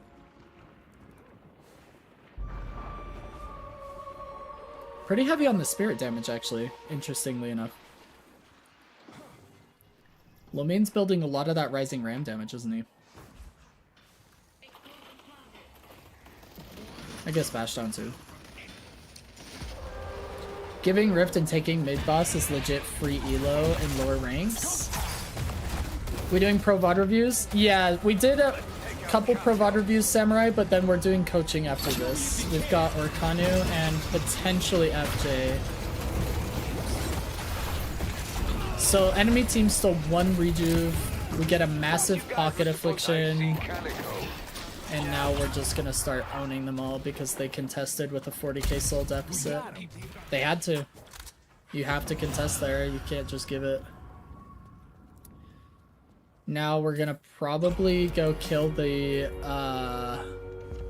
Drifter. He got Mo's rejuve. And we're gonna be finishing the base now that we've killed Drifter in a 6v2. Lomain Wizard Billy. Yeah, we're doing it because of Bullets coaching that we did 2 days ago. I think it was 2 days ago. And it just so happens that Lomain had a really decent Billy game in DLNS a couple days ago, so we're just doing a review of it to kind of go over like some of the tech we talked about, the playstyle, and just see how it's done. Because sometimes it's hard when like when I coach you guys and give you guys tips, it's hard to visualize it. But this is literally a visualization of the exact things I talked to Bullet about.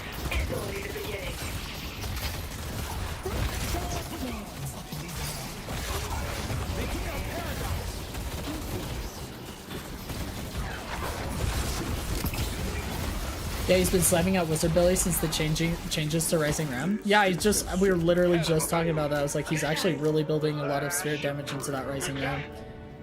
So I'm excited to see what his damage breakdown was.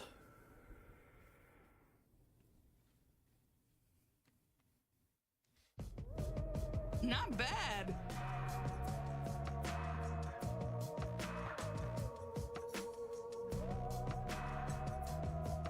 Ba-ba-bum.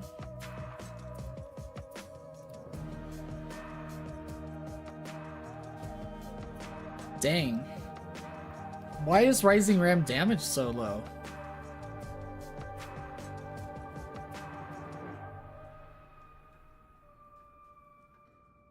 Wait a second. That like literally cannot be right. I feel like Rising Ram did 700 damage in the last fight alone. Oh, damage on it was changed. It's not at max HP anymore. Oh. Okay. I see.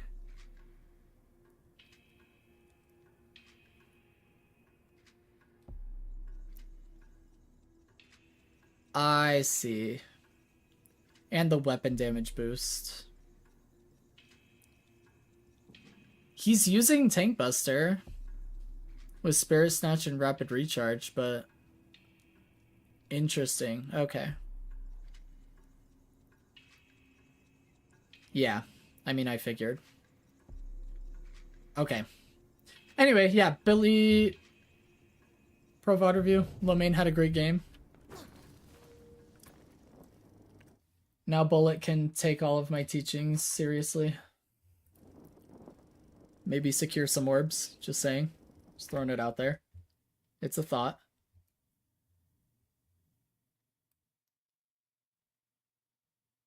All right.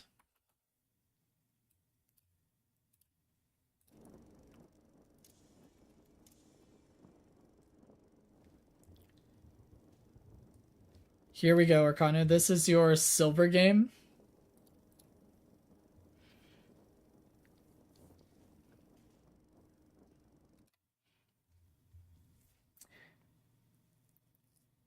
Okay, auto mod on that one is questionable. I don't see auto mods, so I don't know what it auto modded.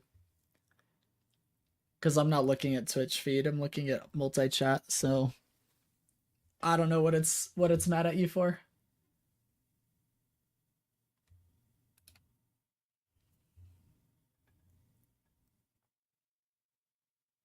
A word synonymous with being overweight, much shorter. Oh, never mind. That's funny. Okay.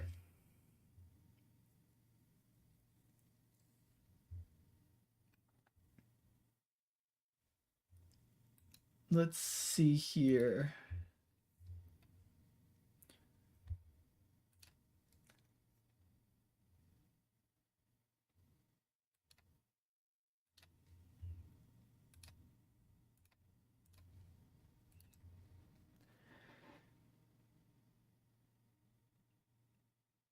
I learn a lot with Shelly.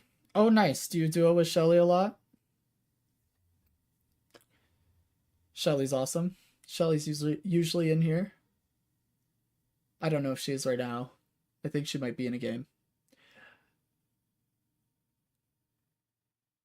That's hilarious. I don't know why Automod's stopping that.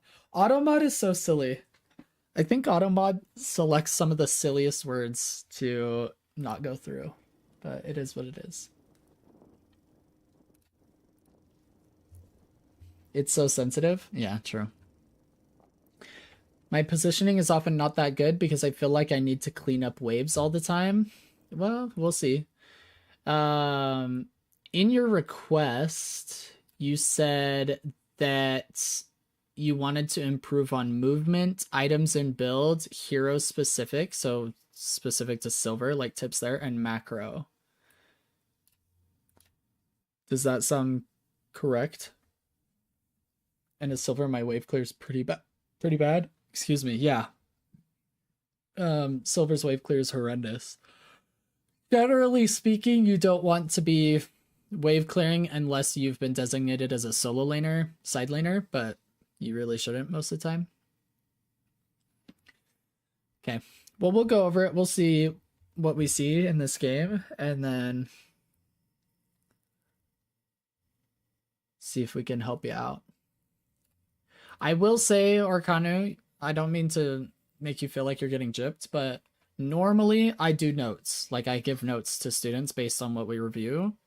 And this week I'm not doing notes because I'm too tired. But hopefully if we do another review in the future, you will get notes. But this week I haven't done notes for any students. Maybe I will at the end. Maybe we'll be feeling it. I just wanted to give you a warning, I guess. Let's go ahead and take a look at this.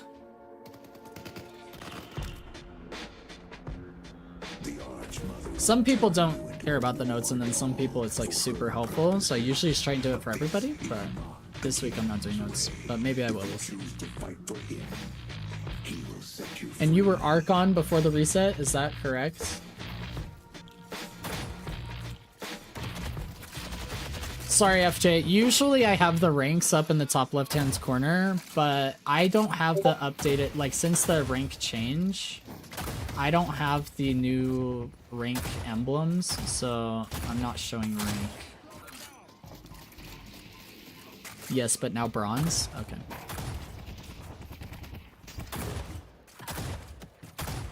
Killing the shot.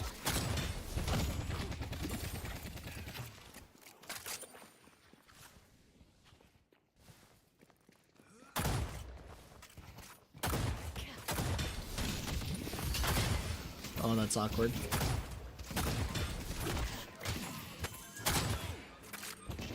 So with silver in general, your fire rate is so horrendous that you need to be very, very intentional about how you use your shots so that you can secure orbs. Otherwise, you're going to get denied a lot. So I would either melee minions to finish, which is what I do personally. Like that. That's great.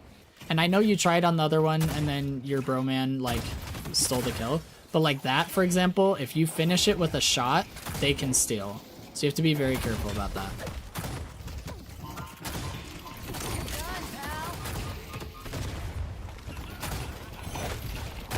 Ooh, I would have turned him. Oh my gosh, nice. Okay.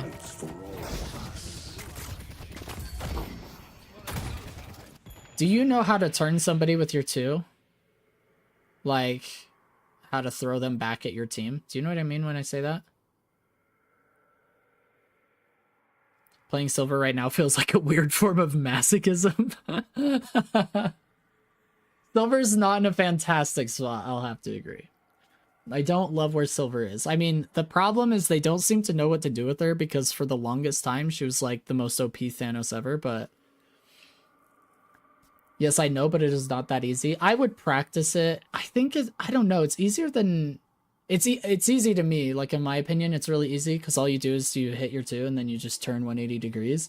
So you need to have like a high enough sensitivity for it. Otherwise, I guess it could be difficult. But in that situation, I would try and kick him back towards your teammate.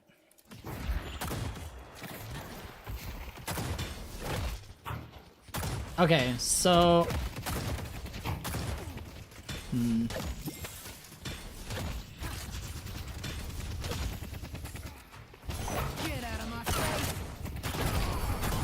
Great kill. Again, I think I would have kicked him back towards your teammate. If you're gonna play aggressive like that, displacing them is gonna be highly beneficial. But great kills so far. I mean, unless they're super, super low and you can kill them with the spirit proc, the bonus damage. And that was pretty close to being that way, but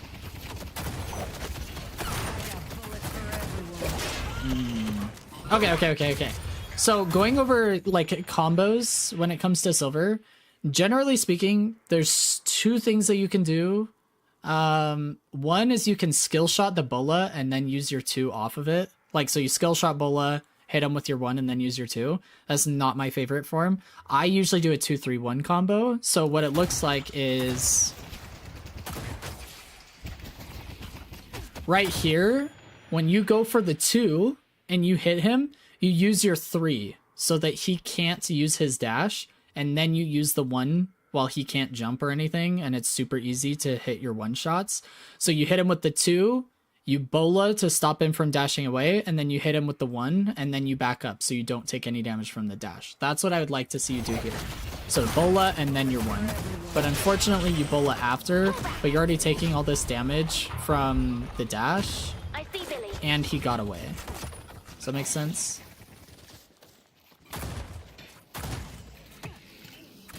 Stay together. I think it might be time to turn off the auto mod, doing more harm than good. That might be true.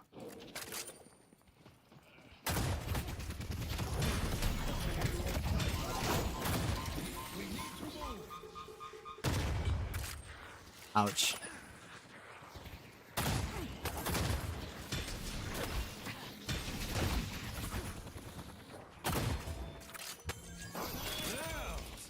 Billy's missing. Good little support heals from your Kelvin, though. This always gives me a headache. Hey, Heather. Welcome in. Good to see you. I'm going to get tacos, but then I'll be back and we'll make fun of you all. Somebody ban Heather. Get her out of here. At least Heather is here to tell the automod to chill out. I'm specifically gonna add into the auto mod that you can't say fatty.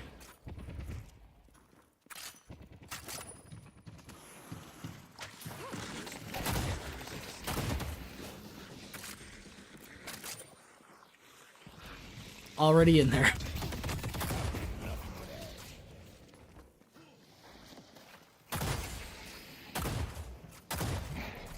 Bola animation cancels 2, recoil 2, I believe.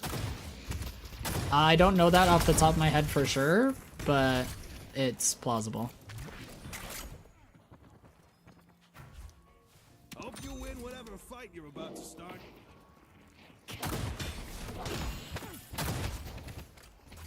I see the enemy. Yeah, I would have liked to see you guys push that wave earlier so that you could be a bridge buff. So maybe we need to work on timings a little bit.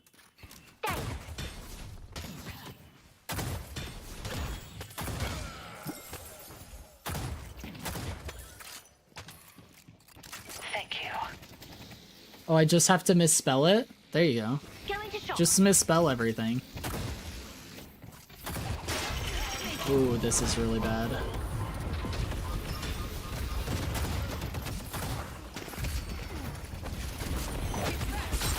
Bola? Yeah. I see Billy.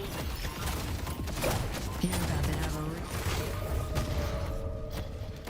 a... We need to leave. We need to leave. Yeah. Thank you. Your ult is how you live and reset. In this scenario. So while you're resetting, just a few things, Orkanu. So first off, I would like you to start practicing a different combo when you're playing silver. I would like you to press 2-3-1. So after you hit somebody with your 2, I would like you to bola them so they can't escape, and while they can't jump, then you use your 1 and hit the 3 shots really easily for the bonus damage. I think you're gonna benefit a lot from that in general.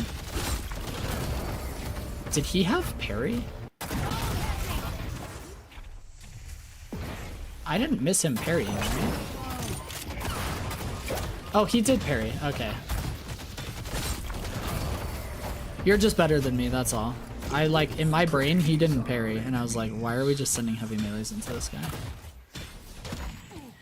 But the first thing I want you to work on when it comes to your silver specific gameplay, this is completely unnecessary from your Kelvin. Why are we doming right here? What in the heck was that?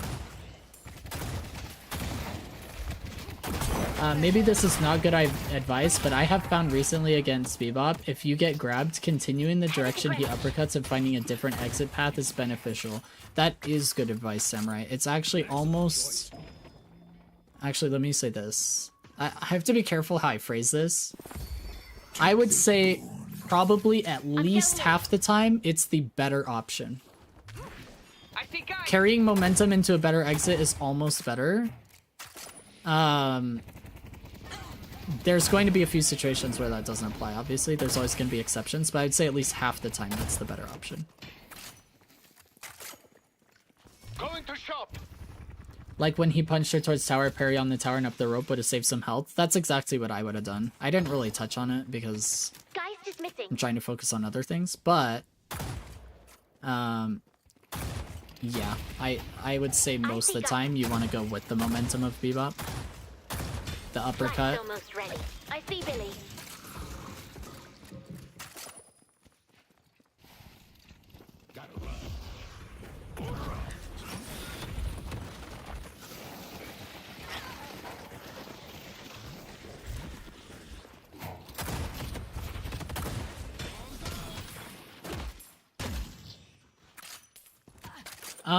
You could also, or kind of, you could watch Ido play Silver. Now, he hasn't played her a lot recently because she's in a terrible spot. But the way he plays Silver is one of the easier ways, in my opinion. Like, one of the more, like, the smoother ways of... Yeah, good job. If you melee it, even with a light melee, it gets the little helpers off. So you just want to get the little helpers off ASAP. Anyway, I find when Ido plays Silver, it's the easiest to watch him play and be able to replicate. That's what I'm trying to say. So like if you're wanting to replicate a high-rated player playing Silver, when I watch Ido play Silver, he makes it look simple. So you should be able to learn from it fairly easily. You're not going to be as effective as him because he's utilizing a whole lot of other skills at the same time. But in terms of like playing Silver specifically, both in positioning and like the way that you combo your abilities, I find his the easiest to replicate. Need help on blue. See, you're having to skill shot your one just more than you should. You should have reduced move speed and they can't even jump away from you with the bola. So this is a scenario that I would like to touch on it. Going against the uppercut here is most likely the reason you're going to die. If you don't die here, that's fantastic. It looks like you don't. If you are being uppercut towards a tower, I would go parry the tower so that you don't take all this damage. So he uppercuts you towards the tower, parry the tower, and then try and leave, or go up the rope, or go through here, like something. Generally, I'd want you to go back towards your Kelvin because he's a support. But I want you to parry the tower here. Don't just get uppercut and instantly use the stamina to try and negate the momentum. This is insane. That is not the play, in my opinion. I would have waited out the ult. They destroyed the Guardian on Greenwich. You should have died. If that Bebop was better, you should die there. You were a little impatient with your escape. Pull back. Swing by anytime.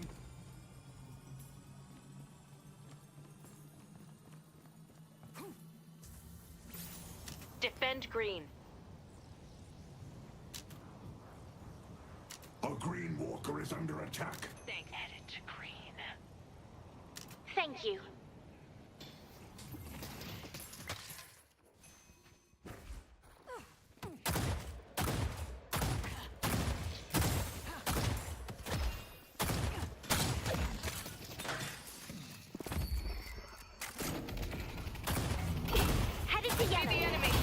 That's really unfortunate.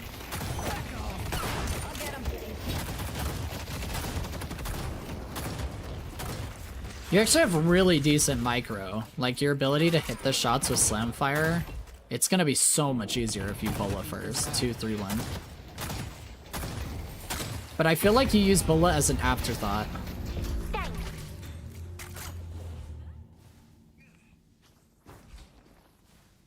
Okay. Pull back. Headed to Broadway. Sounds good.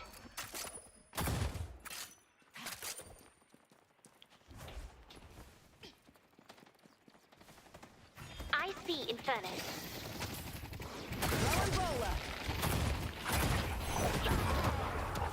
Oh, Good job. nice.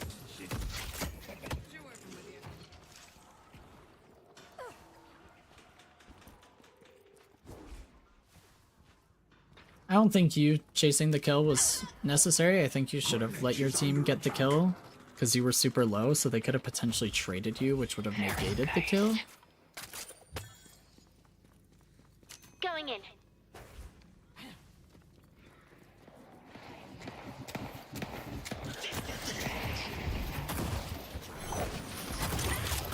Oof, okay. Be very careful about closing distance with the Geist with ult. Like, I would let Hayes do her thing from distance, and I would maybe use your Bola to make it harder for the Geist to close distance. Push blue. Use any abilities you have to do damage from distance. I would not get close to her intentionally. That was really risky. Need help on blue. Need help on yellow.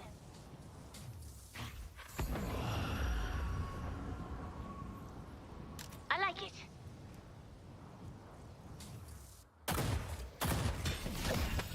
Are you guys trying to trade Walker? Might be time to buy something. Because your team is pressuring blue? They've taken our yellow guardian.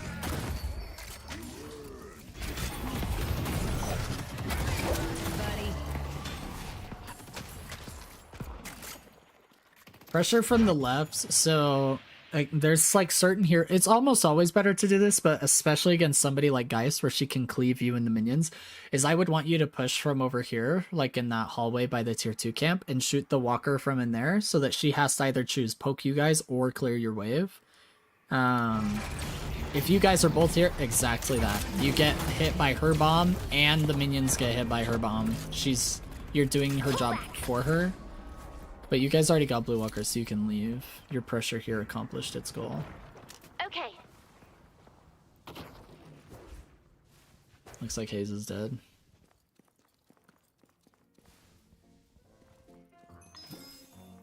Hey, you're making Oh, maybe Going Hayes to shop. lives. Nope. I jinxed it. My bad, Hayes. The other day I was playing a game and I told my team, I was like, yo, green lane's kind of owning right now. And literally 3 seconds later, they both died. They were like, yo, who said that? I was like, wasn't me.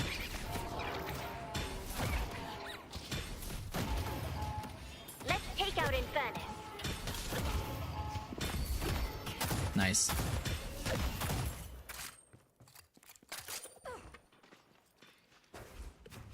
To be fair, green lane was owning. They were like 4-0, but then they got double killed.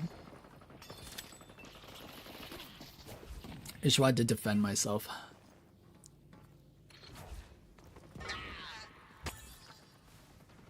I see, Billy. They've taken our blue guardian. So Arkanu, on our channel and in our community, we have a phrase that we use, and I say minimap and clock. And the reason I say this is because anytime Sounds good. I'm bringing this up because we're at the 15-minute mark and you have not made it to a single bridge buff. And almost every single one, if not every single one, you should have been able to make it there. There wasn't like a good enough excuse for you to not be there. So generally speaking, in lane phase, it's simply every wave. Every 30 seconds, you look at the minimap and you look at the clock and you want to see what's coming next. What is happening in the next 30 seconds? Because waves come out every 30 seconds. So you're going to look at the clock roughly 10 times in the lane phase before you get to the first bridge buff in 5 minutes.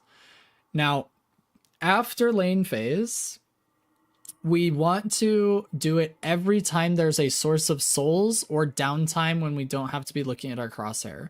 So if you're on the zip line rotating around, if you just cleared a camp, minimap and clock. If you're clearing a sinners, you don't need to look at the sinners while you're punching it. You can look at the minimap and the clock.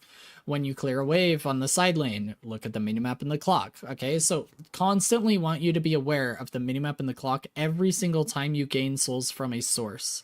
So this is something that it seems to be an issue here, because the 5-minute bridge buff, you could have made it there. The 10-minute bridge buff, I believe you could have made it there, but we may have been fighting at the 10-minute one. I can't remember, so you were probably fighting. And this 15-minute one, you're also missing. Now, technically speaking, you don't have to be at every single bridge buff. In fact, Eternus players almost never are at every single bridge buff. But you have to know that it's coming and be able to comment to your team. So if a bridge buff spawns and you didn't comment 30 seconds in advance to your team, hey, we don't have pressure in our lane. Can blue lane prioritize our bridge buff? We're not going to make it there. Or if we're in blue lane, say, hey, we have pressure. Are either of you not going to make it to your bridge buff? Is that like, which side should we prioritize from blue? You know, like this conversation needs to be had 30 seconds before the bridge buff spawns. Every single time for the first 15 minutes. Okay, the first 15 minutes of the game, it's always 30 seconds in advance. After that, it's kind of like reactionary, because there's usually something more important than bridge buff, but sometimes there isn't. So you need to know that it's coming up and be able to communicate it to your team. Otherwise, it's your fault. But it doesn't necessarily mean that you have to be there, because there are going to be times when you're like under a ton of pressure. You can't make it there at the 5-minute timer, but you have to communicate it to your team. So you can't be like, oh, well, we couldn't have made it there. But that's not an excuse not to know it was happening. Does that make sense? So like all I'm trying to say is I need you to be aware of the minimap and clock, so that even if you aren't there, which you should be in this case, that your team is there. Nobody is at bridge buffs. This has not been communicated on your team at any point in the game. 5, 10, or 15 minutes. It's all been reactionary. Your team just realized bridge buff spawned. But the enemy team was there, by the way. This one went away immediately. Enemy team was there. So they're going to have an advantage over you guys every single time because they're on time to bridge buffs. This one still hasn't been taken for 15 seconds. So you definitely want to be looking at minimap and clock. That's going to be a big thing. And then just overall timings, like knowing that it's 5 minutes for the first bridge buff and every 5 minutes thereafter. That sinners spawn at 8 minutes. Make sure we're on time to sinners. Things like that. Just little things. All these little things are what add up. Let's take out guys.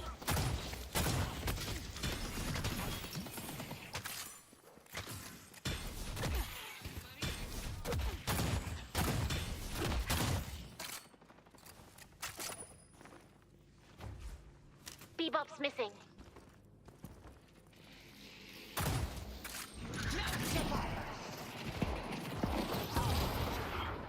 Dang. This guy just keeps dying without pressing ult. That's insane.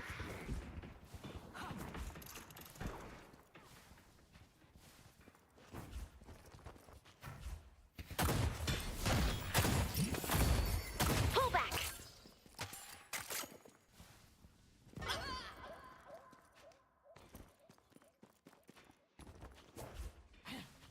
I like it. Thank you.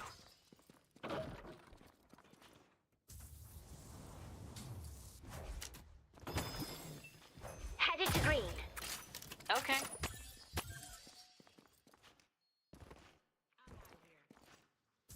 Sounds good.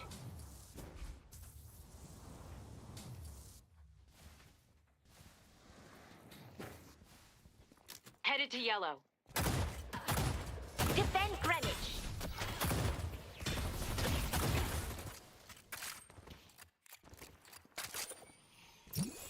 I like it. Headed to blue. I'm not afraid to make it. Pull back. I wouldn't be lazy about securing orbs here. You never know if somebody's watching to secure your orbs, and if they secure them alone, they get a lot of souls per orb. It could be like 200 plus souls a wave if they secure every single one of your orbs. So even if you don't see anybody there, I'd secure your orbs. Thanks. The only time I would be lazy about it and not secure my orbs is if I'm trying to clear the wave as quickly as possible because I'm trying to get somewhere. Like I'm trying to get to a fight, but we need blue lane prio, so I'm clearing the blue wave. Then I wouldn't worry about the souls as much because we just want the wave pressure. We don't want the souls. But if you're clearing it like for soul value, like in this situation, because there's nothing better to do on the map and wave is the best source of souls, I would not be lazy about securing the orbs. I would shoot those orbs. Or punch the minions, whatever works best for you. But like these orbs flying up in the air, if you're playing against higher rated players, you're gonna get mega punished for that. They are going to steal your souls.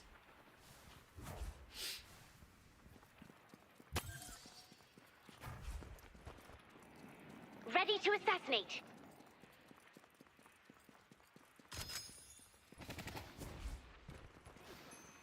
I see Infernus.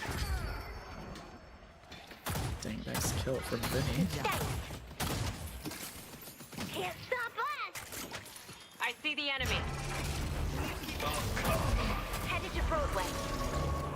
You can still hit the walker if you want, you just have to go around the side by the tier 2 camp and go underground. You just keep playing right around your minion wave and allowing them to cleave you. But, I mean, I think it's unnecessary to push the walker. I'm just saying, if you are going to, utilize that. Separate yourself from the minion wave.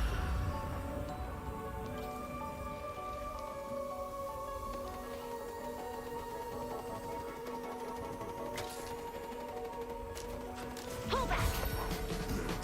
I see Bebop.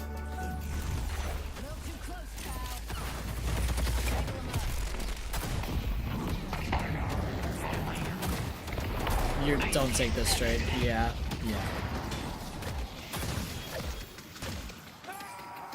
They're in mid. Headed to Broadway. Headed for Broadway. Let's go mid. They're in mid. The Blue Walker is under attack. I mean, the call is mid. I don't know why we're not leaving.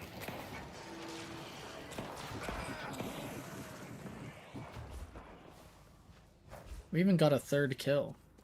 Nice. I think we are leaving now. Thank A you. little bit late. Probably about 10 seconds. And we're doing a tier 2 camp instead of mid-boss. Need help on blue. Pull back. You're looking I don't know. Pull back. right place.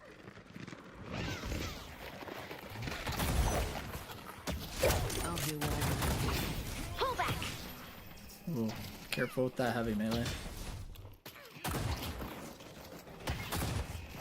Need help on blue.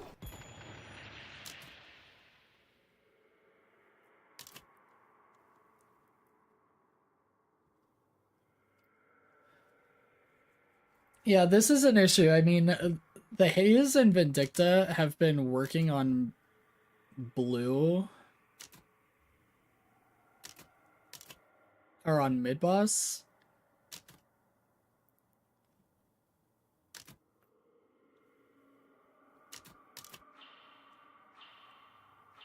And we're like chasing a Rem this whole time.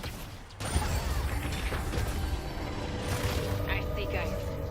We definitely should have gone mid with our team when we originally called it, like forever ago. Well, it wasn't just you, like you're McGinnis and Kelvin too. Like you guys just weren't there. Like the enemy team is stealing rejuves right now.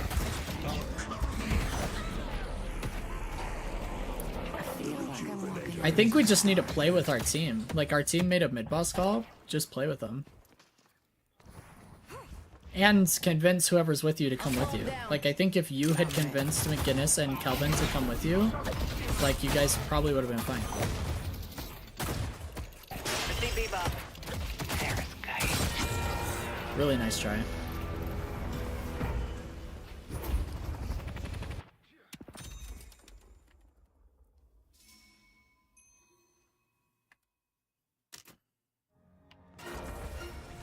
Let's take out 7.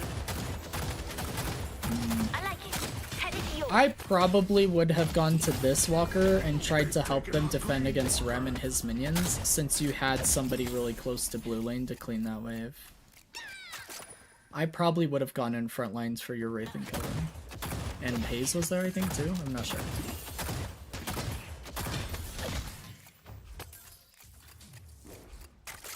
Deal this, sinners.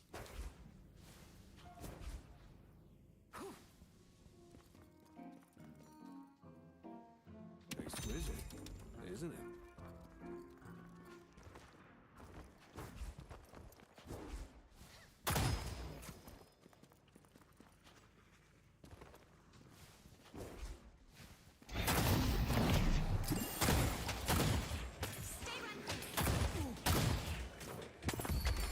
Yeah, surrendering's not really an option for them today.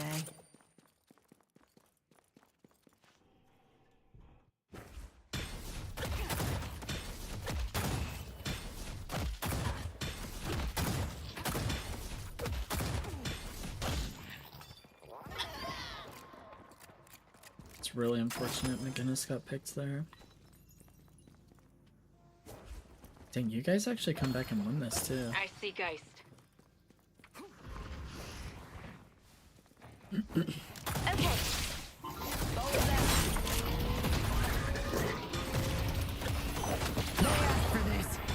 That's another time when I would have used my 2 to kick him back into Hazel. Going in.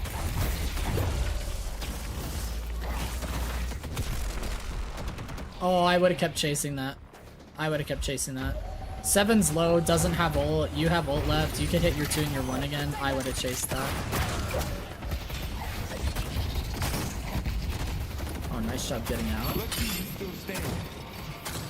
Oh no, we let Eternus out though. I'm going in.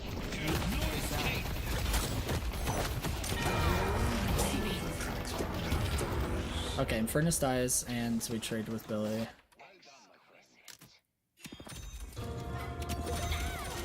Hayes dies again. Today's not so bad after all. Team's killing Rem. Okay.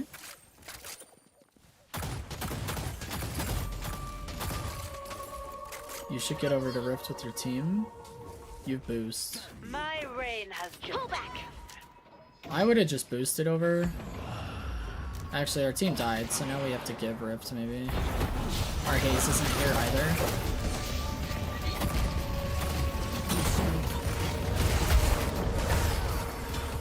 Nice work. Nice work.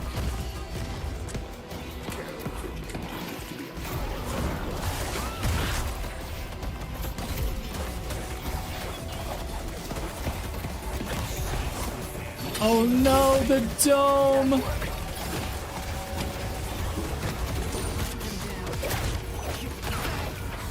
Oh my gosh. Go blue. Let's push. Very well played, I will say. Wow. Risky. Need something from a hangover, Risky buddy? rift, but well played.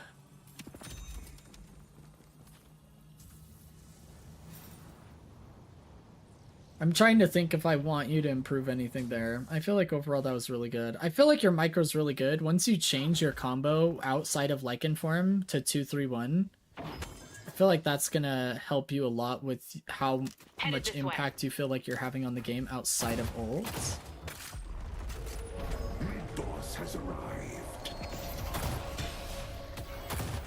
Headed to blue. Bullet for everyone. On my way.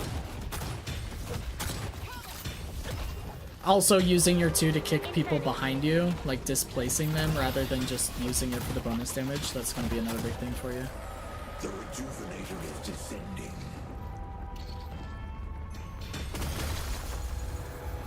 We got the region. Let's push Greenwich. I would Headed maybe to parry Greenwich. for your team. With I like everybody it. punching, it might be easy for enemies to steal rejuves in the future. You could maybe just parry if nobody else is parrying. I don't leave money lying around. Usually if somebody on the team has counterspell, they want to be the one to parry. So like Haze and Vindicta, you could ask them to parry because they have counterspell.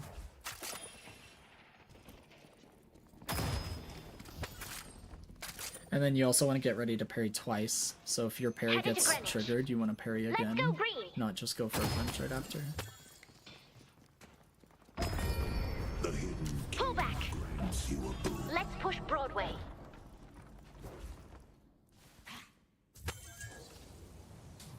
Going in.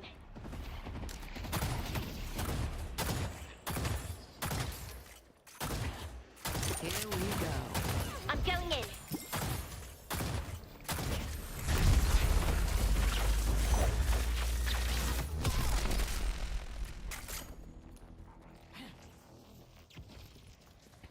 Our yellow walker is under attack. I see Infernus.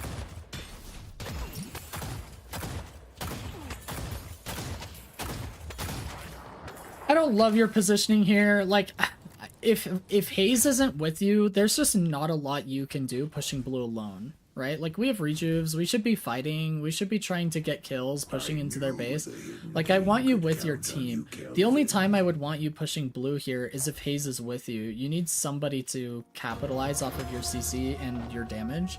But right now, we're just wasting our rejuve clock. Like, our team is trying to push their base. This is a really good push. We've even gotten a kill. And you and Haze are just nowhere to be found. Like, we're just completely out of position here. Now, if you guys were applying pressure to blue so that the enemy team had to choose between which lane they were defending, that's a different thing. But you guys are applying absolutely no pressure to the enemy team while you have rejuves. And now we're losing this fight. Pull back. Glad I'll have your job, Silver.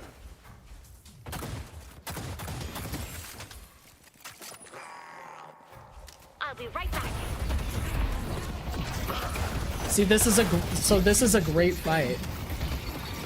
Headed to blue. Nice work. Death brings consequences once. Nice. Yeah, keep going. You guys push them. Going in. That's super annoying. You don't have rejuve. Be careful. But you're silver, so it's okay.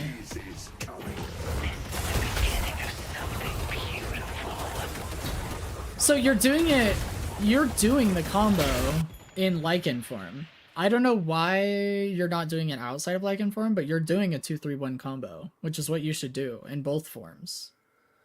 So I just need you to apply that to when you're not in Lycan form. 2-3-1. In that moment, we told them to farm their jungle, but they wanted to push. With rejuves, if you guys are able to get picks, you should push. And your team was able to get a pick. So your team was right in this scenario. The only time you don't want to push their base is if you're in even numbers. So if you're in a 6v6, a 5v5, 4v4. Even with rejuves, you don't want to just give rejuves for free. But you guys were able to find a pick outside of their base. You guys killed Billy, like, right here.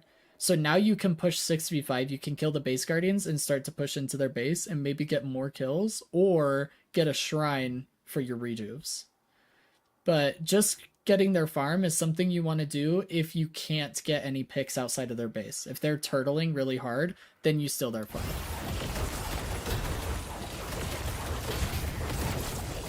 This attack speed is insane, by the way. Let's push yellow. I'm all alone in enemy territory. That's a great plan I spent more than 5 seconds thinking through. You need to just reset, yeah. Pull back. Stay safe out there.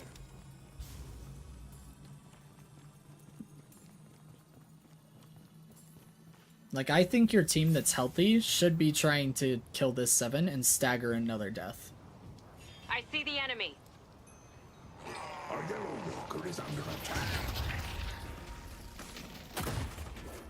I think I like working. Headed But to yeah, yellow. getting a shrine here is really big. You should leave, probably, after the shrine, unless you can kill Billy or something, but... Well, I guess they're down 2 still. I mean... It's a risk. It's a risk, yeah.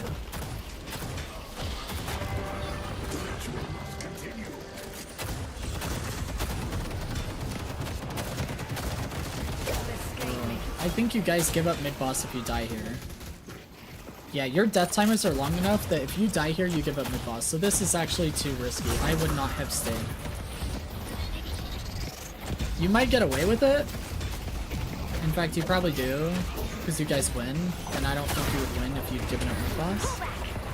And they were just unable to kill you guys, which is really awesome for you. But this play, I need you to understand why that play was really risky and not worth it. You guys give up mid-boss and probably your blue walker if you die trying to down their patron.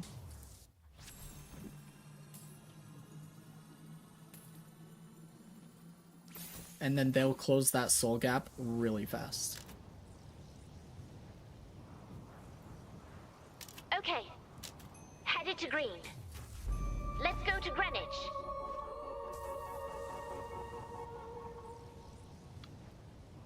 Sounds good. Mid-boss has arrived.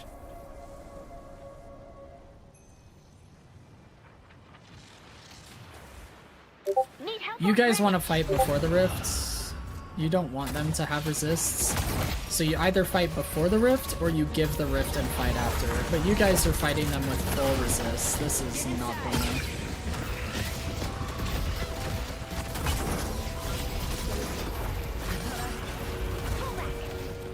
Let's see who's still standing. Oh no! Wait, do you not have stamina? Is my UI bugged?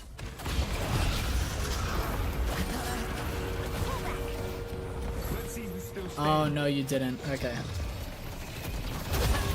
Seventh mission. Yeah, you guys fought them when they had advantage. Like, you guys fought them while they have resists on Rift. Not good. They should go mid-boss here. Dang, Hayes is really running for her life. Okay. They get all 3 rejuves. Oh my gosh, we burned 2 of them. Looks like Wraith and McGinnis might die. We burn a 3rd, maybe? No?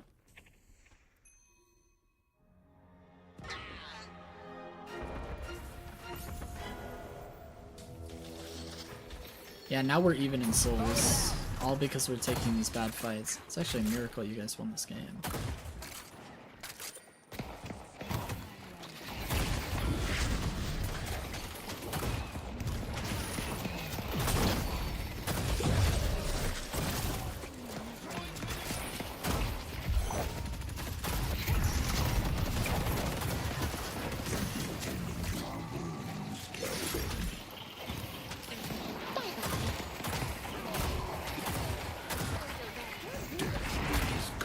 Ooh, Billy, Rem, Geist, and Infernus can all die. They overextended. That's how you guys won.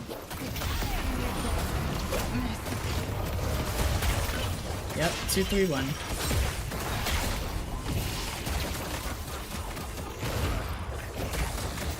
Good job. Nice! I mean, you caught them overextending. That's fantastic.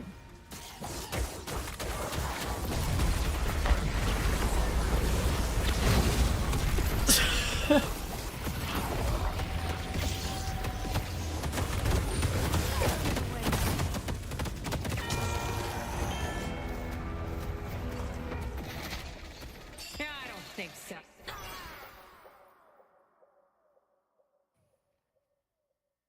GG. Alright, we're kind of... Great game.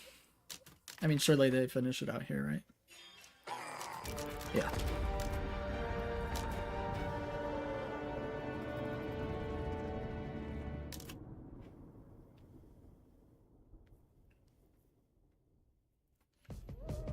So, Orkanu, a few things. Give me a call. Just recapping everything we went over. But the first is gonna be minimap and clock. We need to pay attention to timers, and we need to know where our team is. So when our team gets a pick and they're pushing their base with rejuves, we should be there as a front line. I would definitely want you on mid-boss, or not mid-boss, sorry. I would want you on bridge buffs and Sinner's timings throughout the laning phase a little bit better. Second thing is going to be securing orbs in lane, so you need to be really careful about how you're shooting minions so that you can secure orbs. I would not finish minion kills with a shot. I would either let them die organically or let your teammate kill them and save your shot for the secure of the orb, or I would melee them. Third thing is the combo on your attack. If you use a 2-3-1, I think you're going to find a lot more success because your micro's really good otherwise. I think the way that you handle fights, you actually do really well. There's not a lot that I would touch on there. I think you engage properly. You maintain an aggressive posture in your ult, which is necessary for silver. You're hitting your shots outside of Lycan form. I think you're doing all of that really well. But there were a few times when we were on the wrong side of the map. There's been a few times when we were missing timings that should have been really easy, so that's all going to be really important. And yeah, and just playing with teammates extends beyond that end of the game after mid boss, but also the time that you guys were pushing a walker when your team called for mid boss. You had gotten 2 kills, and it was late enough in the game where you can secure mid boss in a 6v4 easily. And we waited like 10 seconds before rotating over there, and then we didn't even go mid boss. We were like chasing kills and like I don't know. And Vinny and Hayes were 2-manning mid boss. So just playing with our team, being aware of where our team is at and what they're doing. It was almost like you weren't aware that your team was on mid boss, even though they got it down to audio queue. They had gotten below half. So I would just keep those things in mind for sure. Based on the gameplay, those are the things I feel like you will benefit from the most. Do you have any questions for me?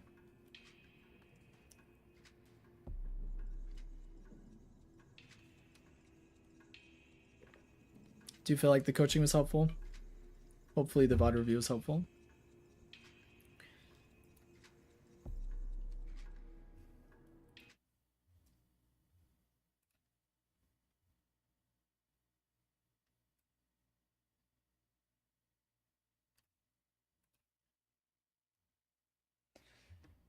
All right.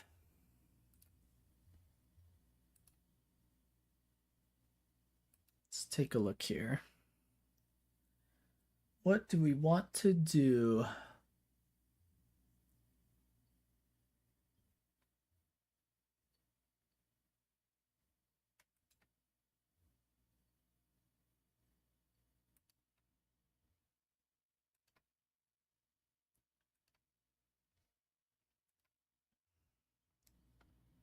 Actually, no, it was helpful. Great. Good. Glad it was helpful.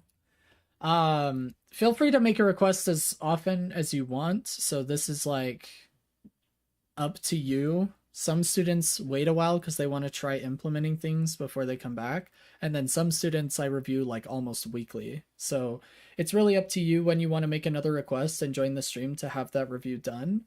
But generally speaking, I won't reach out to you. Like if you make a request, I'll just wait to see you in the stream chat. And then if I'm doing VOD reviews that day, I'll squeeze you in whenever I can. So just join the stream whenever you want to get reviewed and then put in the request as often as you would like. There have been times like there was a student at one time, like he's busy now with school, so we don't see him as often anymore. But there was a student where I was doing like multiple reviews a week for him because he was trying to push Eternus and he found my coaching extremely helpful. And so we were doing like, I did like 2 reviews a week for him for like 2 or 3 weeks. So I'll do it really as often as I can and as often as you're willing to and wherever that balance meets out. But I'm glad it was helpful and hopefully we can keep working together moving forward and get you to start feeling better about your games. That is the goal, in fact. All right.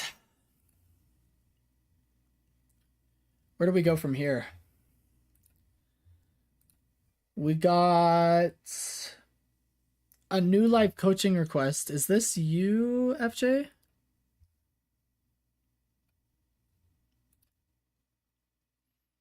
I tried to improve my timing for fights more, but I feel in the most of my games, my team is doing wave and leaving the lane, and then my tower dies. That is why I'm all the time trying to push lanes. I need to call that more to my team so I can play my role as a front line. Yeah, Arcano, I have a phrase that I use a lot with people, especially when they're trying to do something outside of their role, is okay, cat fever is UFJ. Sick. All right. So Arcano, in general, fill the gaps in macro with your comms, not your body. So if you're a frontline and you need to be at a fight, you should have a support, an off support, or a like pick hero even sometimes. They should be the ones clearing the wave and you should be at the fight. So I would say fill the gaps in macro with your comms, not your body. So if you find yourself clearing waves more often than you feel you should, you need to communicate that with your team. And I would even call somebody out and specify it. So like if it was me on your team, I would have been like, hey, McGinnis, or hey, Vindicta, is there any chance you could clear that lane in yellow? Like if you could push that wave up for a minute or whatever, right? Go get that solo farm. Make it sound good to them. But don't always fill the gaps in macro with your body. Usually that puts you out of position.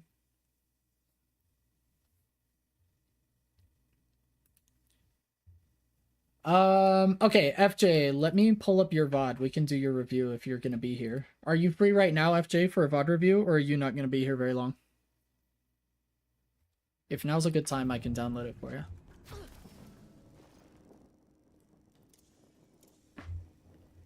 Sick. All right, let's do it. Let me take a look at your requests.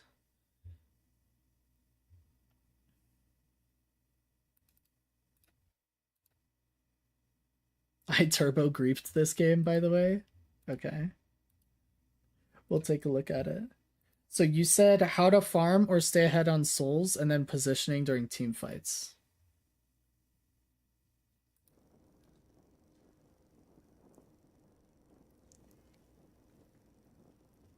But I need to go to sleep. It's close to midnight and I need to get up at 6 a.m. Oh, holy smokes. Yeah, Orkanu, get some sleep. Thanks for joining the chat. Good to see you. And best of luck on your games. Hopefully we'll see you around some more. Hopefully the coaching helped, but you have a good night. Take it easy.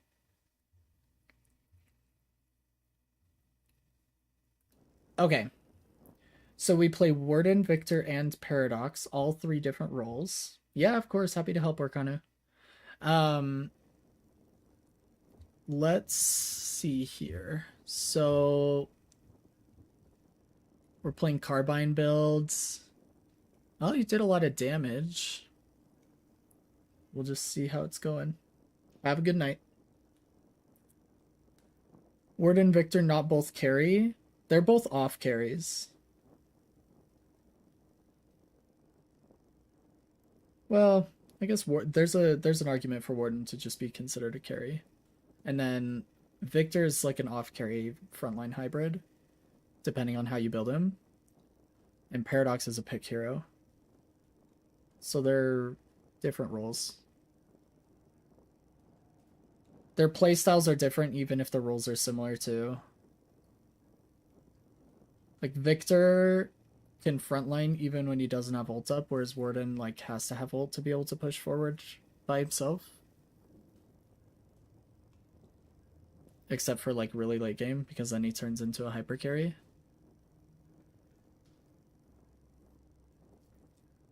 And it depends on how you build Victor. Like if, especially during like Spirit Victor arcs, whenever that's like meta, then he's played really differently.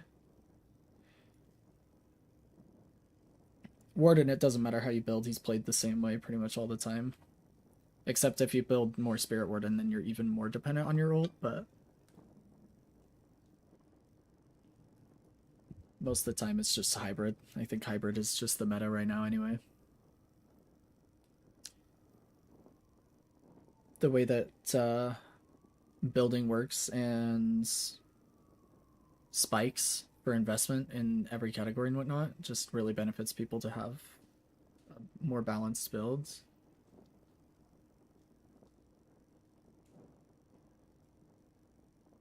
Warden used to be true carry, no?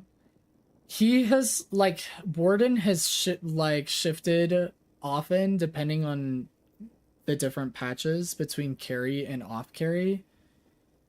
So it really depends. Like when Spirit Warden was more of the meta, he's more of an off carry in that role. Like you would see like Vindicta or Geist or whatever, like these like off carries. They're not like Wraith, Infernus, Haze, Venator, like these true M1 hyper carries. But lately he's shifted more into the hyper carry role where he can be used. Like Mirage is another example of like he's shifted back and forth too, where he's like more designed to be of an off carry, but then he tends to work as a carry depending on the meta. So like they're in a weird position. But yeah, when Gun Warden was like the only way to build him effectively, he was definitely hyper carry, like a true M1.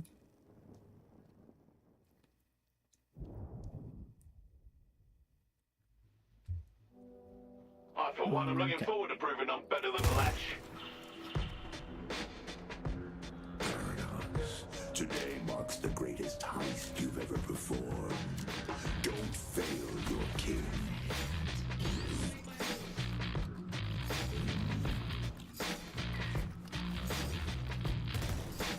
Let's go blue. Beat boss missing. I would probably wait for the wave to come out before you go for like early damage, because any smart players are just going to hide and play behind cover until the minions are out, because there's no reason for them to show their face. So you're just going to end up wasting Carbine. But once the minions are out and they show their face to try and start clearing your wave, then you could probably get the free poke. That's a minor thing, I just figured I'd mention it since it was the first thing you did. I mean, in general, anytime somebody hears Carbine, they're going to hide, so if you use it while the waves are pushing against each other, they may hide, and you guys can get the advantage on the wave by starting to clear it before them.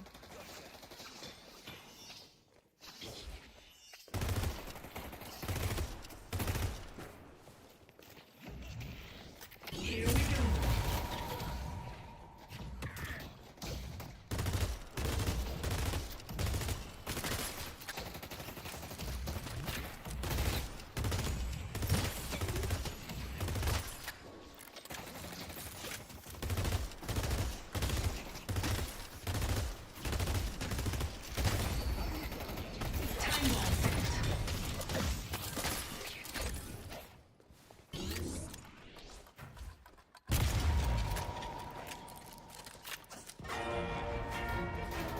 I noticed with Carbine build becoming more popular, people are way quicker to hide from it. Well, it's also just your most effective form of trading. So like in lane, bomb is not a reliable method, or not a reliable ability for you to take trades with. So any smart player playing against a Paradox understands that's the only ability you're going to be able to take a positive trade with, since your bomb is reserved for camp clearing and wave clearing. So if your Carbine is on cooldown, they can play aggressive and start to take trades. What rank were you originally? Like before the reset?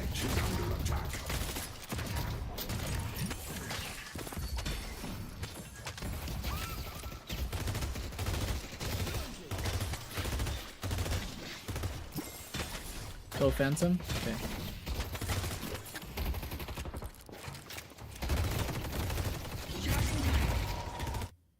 Sorry, no game sound for just a second.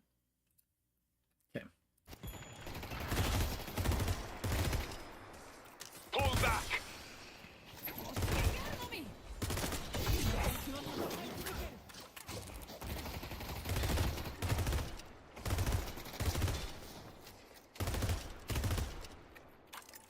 Bomb ready.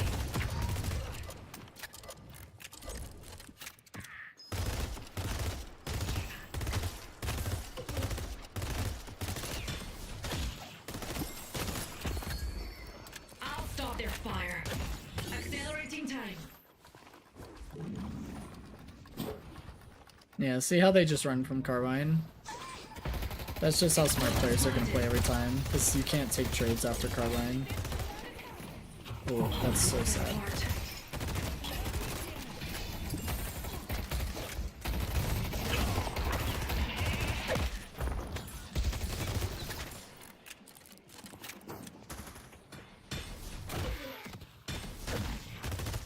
I wonder what's at the shop now. Gathering time.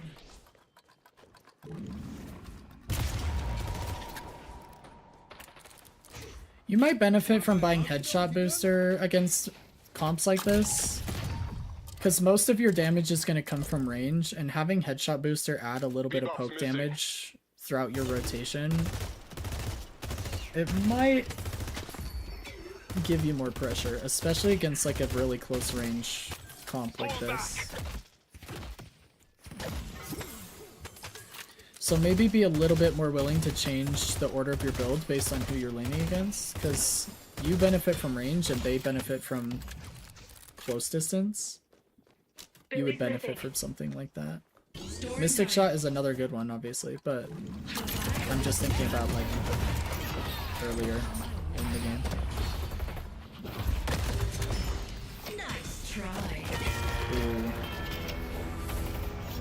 Yeah, I mean, I don't like this fight. You should have been at bridge buff anyway, and your Apollo wasn't there, so I don't really like that you pushed up there. I just don't see why you pushed up that far. Speeding up.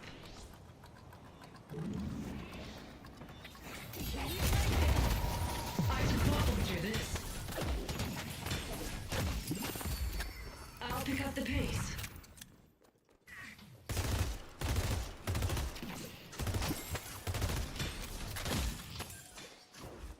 Playtime. Pulse grenade. Let's see who's still standing. We're ready for the next team fight. Charge time.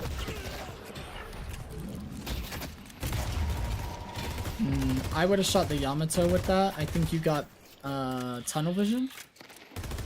But I think if you shoot Carbine and use Mystic Shot on the Yamato, I think she actually dies there before she gets your heal minion.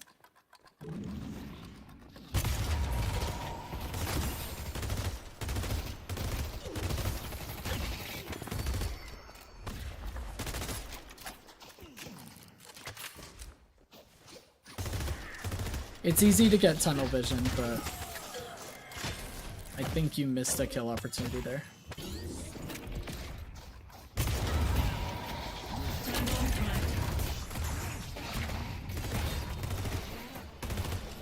I see Bebop.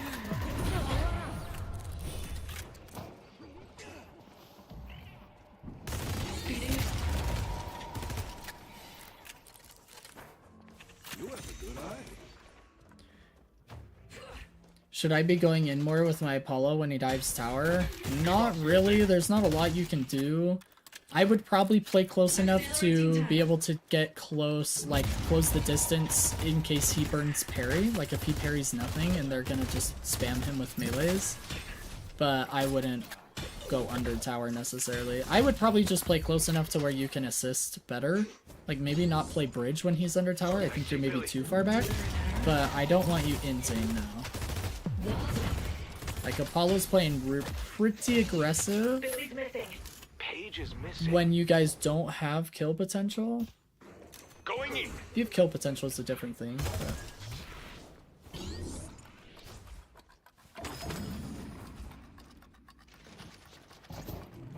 Oh, that's so sad.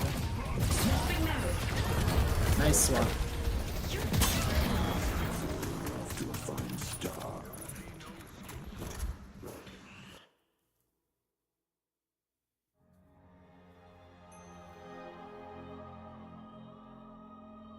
Now you want? I'll throw in a free kick. I mean, ideally, if you really wanted to apply pressure to them, you could freeze the wave and force them to push up to you guys so that you can fight them outside of their tower, or they risk losing orbs. Not my favorite play, but it is effective against comps like this. They have a really tough lane comp because they have to play aggressive to some extent to be able to maintain pressure. You guys could have used that in a situation like this. But that really only applies to like this game or games really similar to it, so it's not like a really great coaching tip, but it's something to keep in the back of your mind, I suppose. They should run.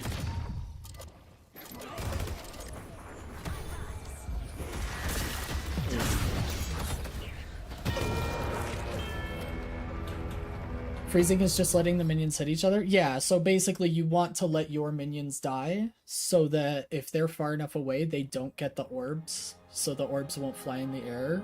And if they do fly in the air, they would still have to come get the one that drops on the ground.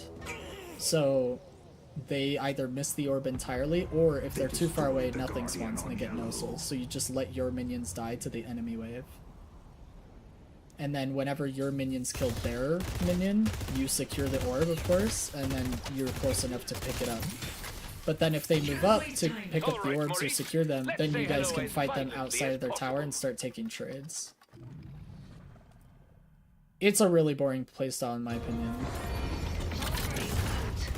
I'm way too aggressive and impatient to sweat that hard, so for me it's like a non-starter, like I just don't care. But if you want like a real Eternus perspective in a game like this, that would be really effective against a young to early lane for sure.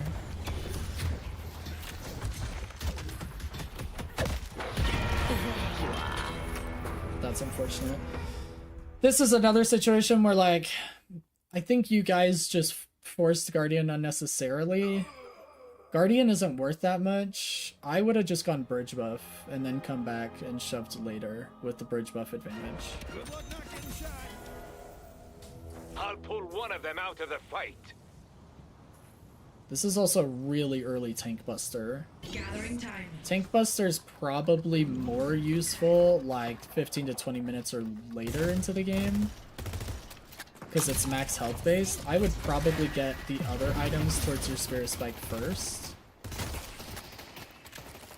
But I don't really care about builds. You'll probably hear me say this on the channel. Unless somebody wants help specifically with builds, I usually don't focus on them a whole lot, because like I hit Eternus playing like, well, not exclusively playing this way, but like I played a lot of Gunpage even when she was bad, just because it's fun in Eternus lobbies, and did fine. I'm actually really surprised that didn't hit.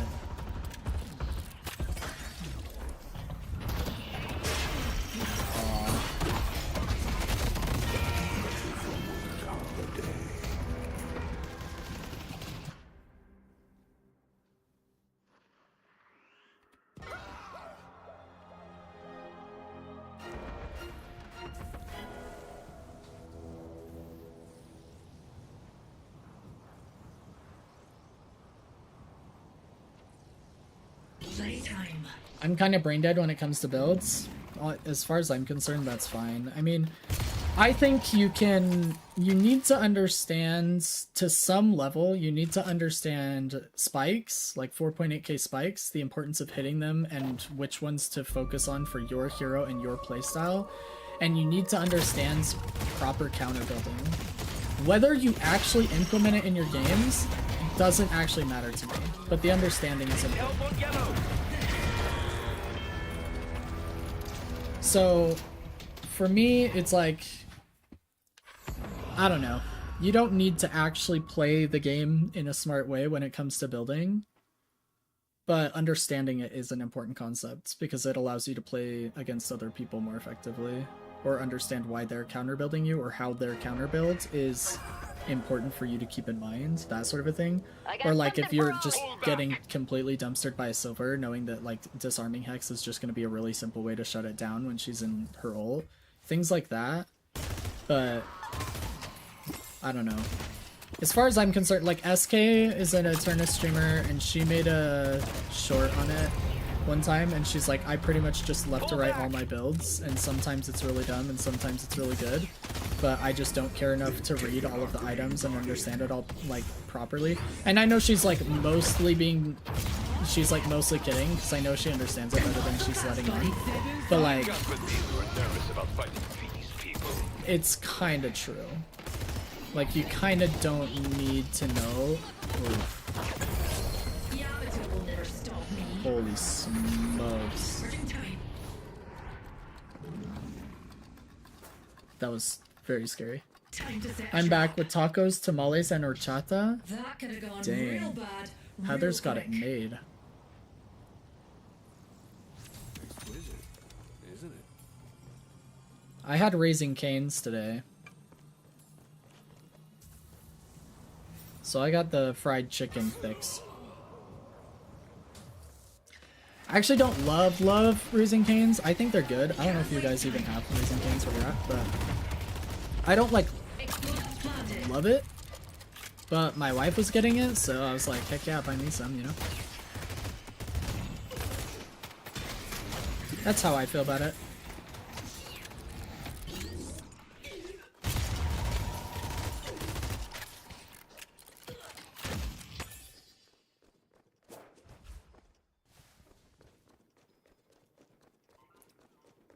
Bridge buffs. Combos on cooldown. I feel like we're just completely unaware of timers. Like, I just don't think we're looking at the minimap and clock enough. Ooh. Pray to me. That ult was kind of wild, I'm not gonna lie. I would say the only time you should skill shot an ult is if it's absolutely necessary for the kill. Like, your team was totally preoccupied elsewhere. I don't think that would have been a kill even if you hit Mina. It may have been, but like, I wouldn't have ulted there. In general, I would only use Paradoxal if my team can kill them for sure and I don't have Carbine to slow them down, then I will try and skill shot it. But you didn't have team to help you, so I wouldn't have sent ult yet. No one is better than us. Unless they're like literally 1 HP. On my way. Like, you did an ult earlier in the game where you ulted and it killed them, and then you died right after. I think it was Bebop. That was a good ult, because it killed them, and you didn't have anything You brought else. this on yourself. Playtime.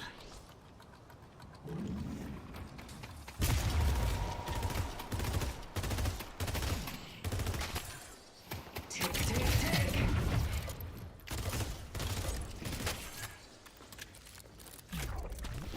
Story time.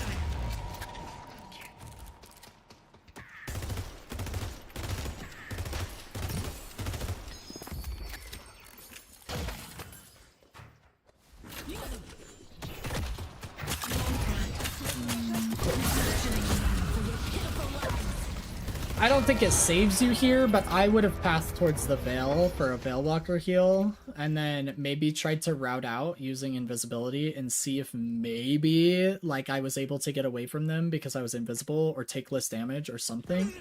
But going out in the open with no Veils probably was not the play. Hey, Rafa, what's up, buddy? Hey.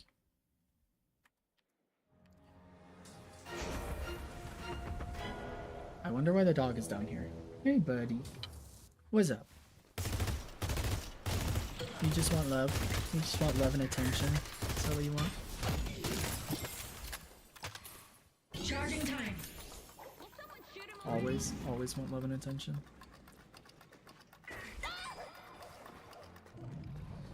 Good job.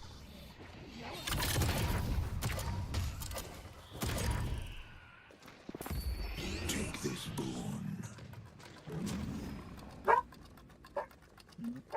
He heard something. Probably the deer.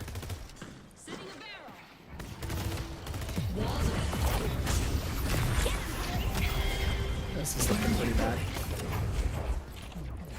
Time to do my thing. Ooh.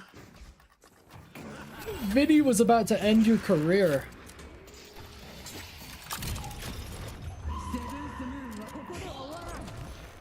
Here we go.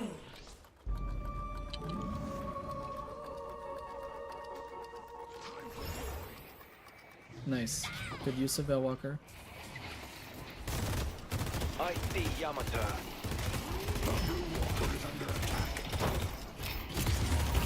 Dang. Team just kept We sending. need to keep this Or up. is there no reason? We should be going mid boss. Let's push Greenwich. Made an example. On my way. One. Waste time. I disagree with this call. You guys have numbers. They have a rift that they could try and get, and so you guys have like all the mid boss pressure in the world right now. Charging time. I think this is a missed opportunity.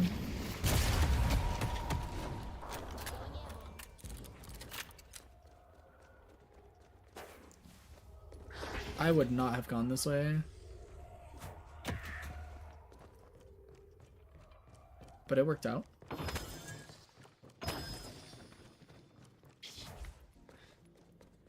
I will say in general, it's a support and a pick hero's job to be paying attention to the minimap and making callouts more than any other roles. Maybe off support, there's an argument there too, for sure. So I would want to say I blame you for not making the mid-boss call there. For not recognizing that we had 2 kills, got a third. They had a rift, so it's their rift. We don't even want to contest it if they do contest it because they have resist. So not only are they going to send somebody to secure rift and they're down 3, that means 2 people maximum are going to contest our mid-boss and we're up 6 people. Definitely a massively missed opportunity that if you're playing this role, you would need to be aware of. Now, generally speaking, I want you to be aware of it regardless of who you're playing, but at the highest level, technically, it would be your job more than any other role. Well, not more than any other role, but more than some other roles. Like hyper carry, off carry, frontline. They don't need to be paying attention to the map near as much as the pick heroes and the... Well, actually, frontline is probably the same level as pick hero, but support and off support are the number 1 and 2 for sure.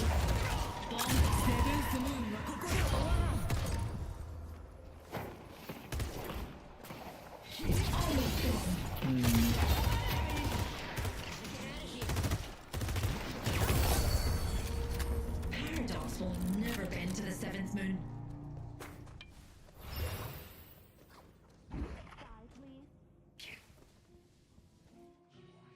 I got more where that came from.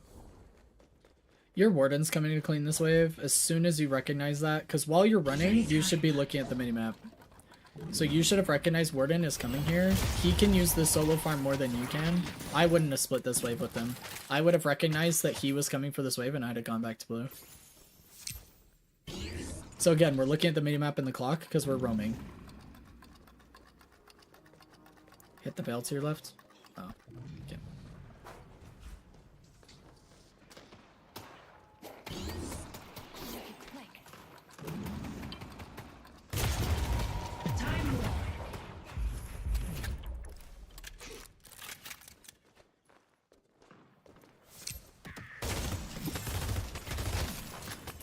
Time to make my move.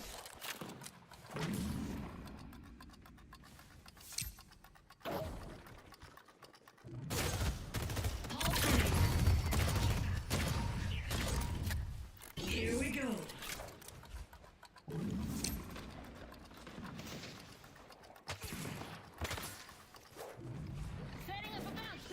Oh God! Time to do my thing. Take him out before they escape. This is a hate crime. Also, like, what just happened? How the heck are they climbing the wall? Who's a team player. Thank you for making the most of the opportunities Holiday provides. You guys need to shove blue super hard because we just lost left. Gathering time. Great Talon got Right Walker, which is massive, but I would try and pressure here. Oh. Nice. If you're looking for mercy, my friend. No, fight with your team, fight with your team. You guys are like 3v1, 4v1, 4v2 maybe. Oh, you could have killed Yamato, I think. If you'd have ulted Yamato for your team, I think she dies there. Speeding up. Bomb ready. I feel like you're just unaware as to the support you have from your team. That, or despite the support, you still felt like you needed to leave, which I disagree with. This hunt is over. Your grandfather will be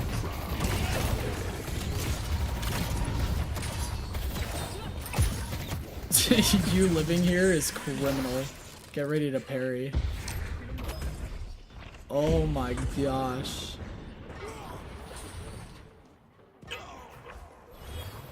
Headed to Broadway. Good job not using Carbine here for the audio cue. I don't know if that was intentional or not, but I feel like it was intentional, so props. I would have waited like a quarter of a second for the Veilwalker sprint speed and the heal. They're in mid. You guys can't contest mid, so it doesn't matter. We live in interesting You just need times. to clean up your waves. Every good thing I do is intentional, based. That's what I keep saying too. But Heather keeps bringing up the one time I went 1 in 16 on pocket, so They took the rejuvenator. We need to be smart. what can you do?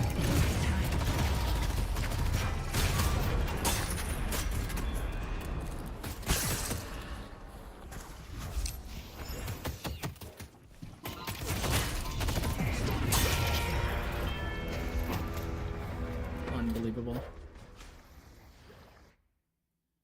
Unbelievable.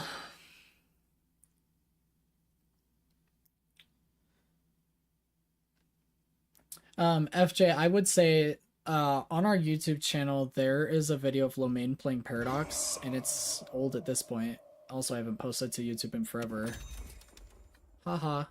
But anyway, I would consider watching it because that guy is an absolute monster. But the way that he utilizes Carbine ult combos is really crisp, and I think you could benefit a lot from it. So throwing ult after Carbine when you think you've hit it. Like if it feels good, you just send the ult. You don't wait for it to hit and then react. That's awkward. Weird. Can't waste time. Yeah, I think in the VOD he also doesn't use ult in spawn against nothing. Is under attack. Probably learn from that too. Just throwing that out there.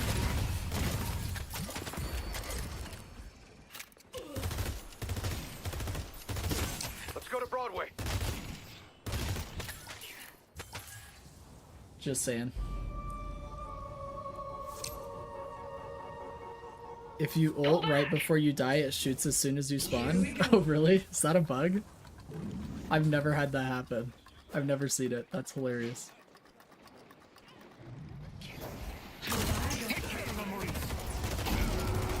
That or you're making it up.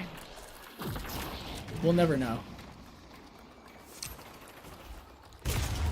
Oh, if you hit that, I think she dies.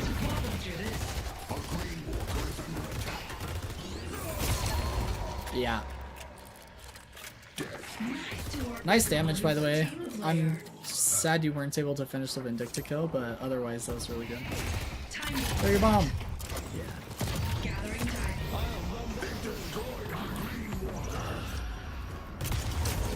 Oh. I see. If we hit a single bullet there, she probably dies, but our Mo got her, so it's okay. Ult. Awkward. You want to ult off your Carbine, even if it doesn't feel like a great idea sometimes. That extra damage and the delay is enough CC for your team to react. So they'll go, oh crap, I just missed an ability because Paradox ulted, but I know right where she's gonna land. They have enough time for human reaction to correct for it. And if you don't hit it off Carbine, you risk missing it altogether, which is what he just did.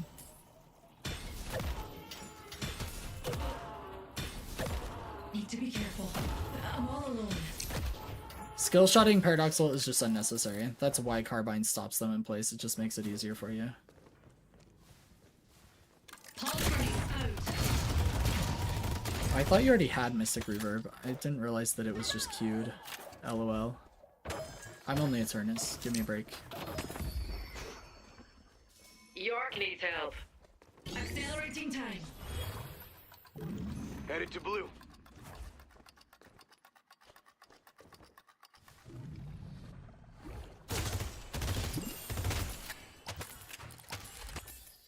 I can get the best.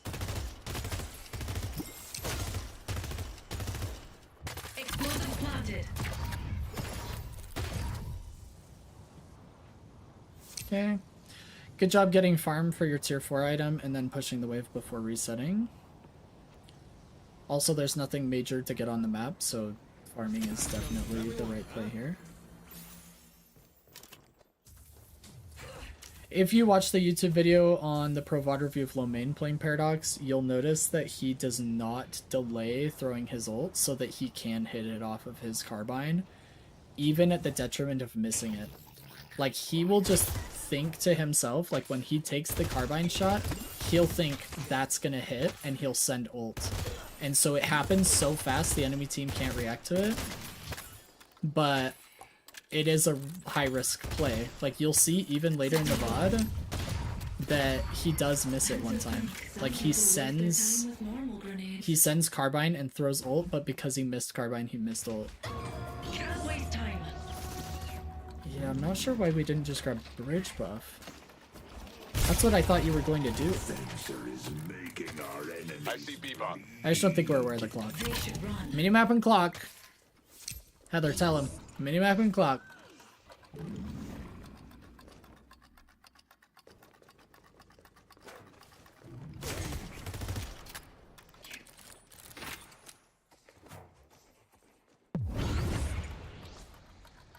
Exactly.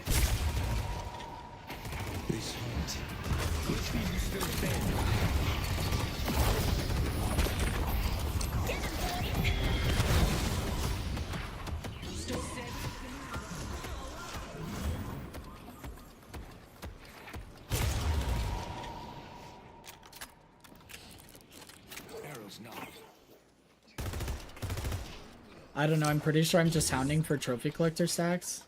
Yeah, but you've been right by bridge for bridge buff like 3 times, and it was like 5 seconds away. I feel like you could wait 5 seconds and then go kill them with a bridge buff. Playtime. Oh.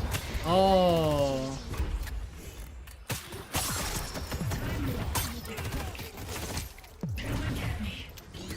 Oh, I would have stayed in there, honestly.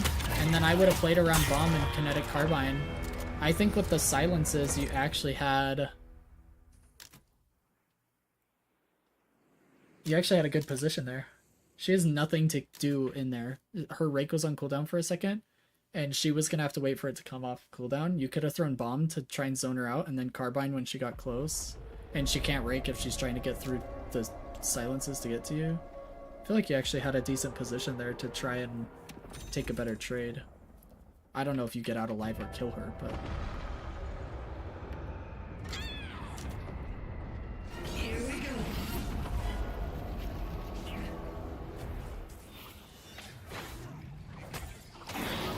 For your pitiful life. Let's check out Paige.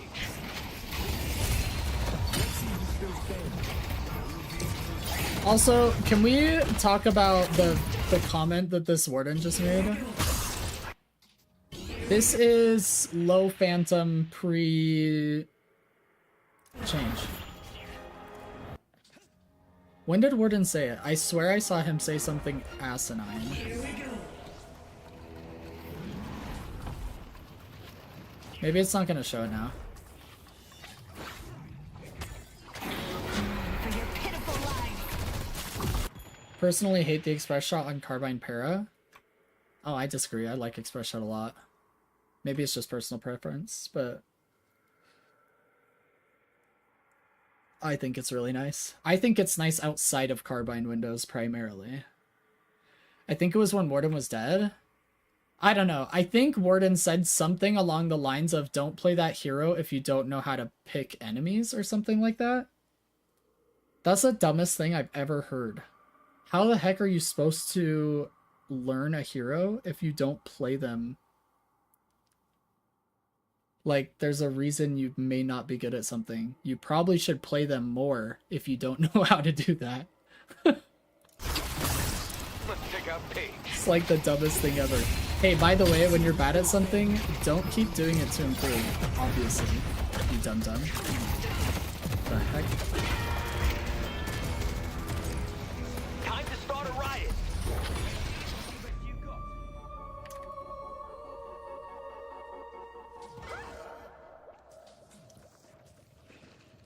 We should all boo and hiss at the warden. Boo and hiss at D Gentleman.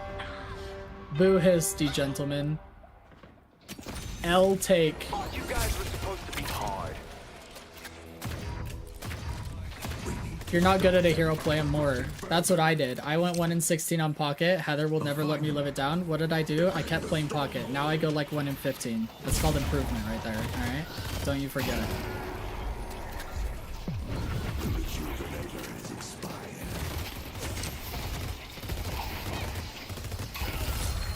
Boo the not so gentle man. Amen. We need to keep this up. You guys are losing your patron right now. I guess your team's clearing it. The Hidden King's Time to do my thing. Blocking projectiles. They could come at me from anywhere. Playtime.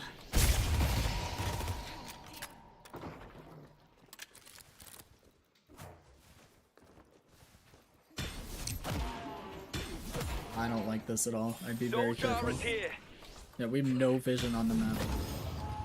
Spirit jar here.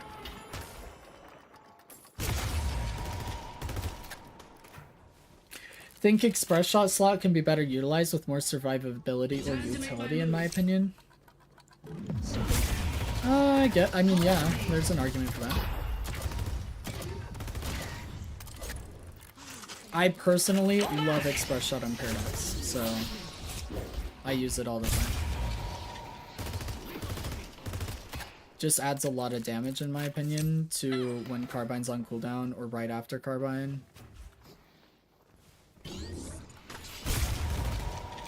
But I use Express Shot on any hero I can use it on because I think Express Shot is overtuned. Let's take out Bebop. Time to do my thing. Ooh, I would fight her. She just used her entire kit and whiffed everything. And your Mo's chasing her.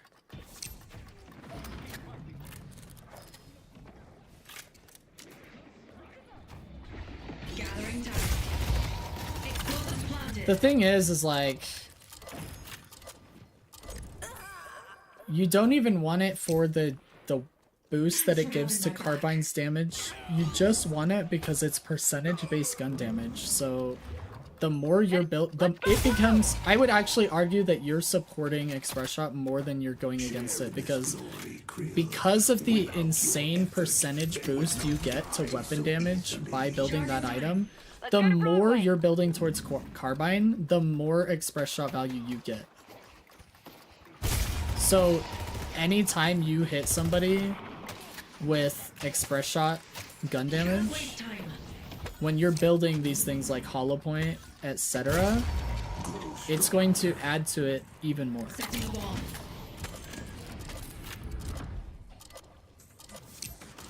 Accelerating time.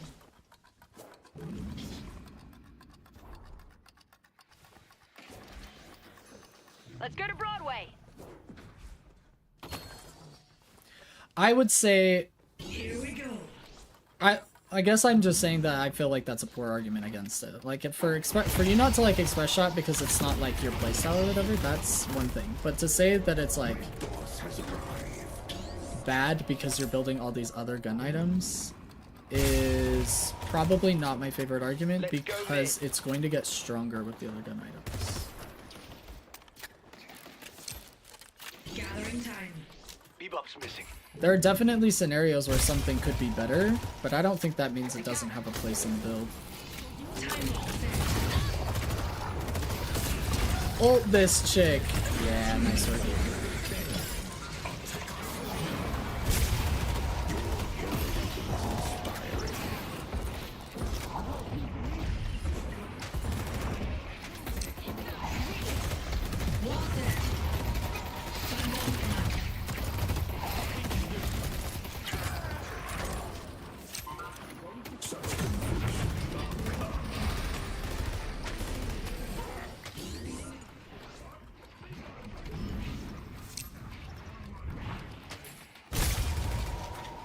I see Bebop. Oh, nice damage.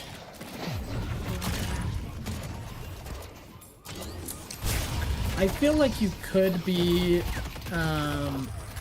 like, helping your team kill this Bebop Let's go to York. earlier in the fight. Storing time.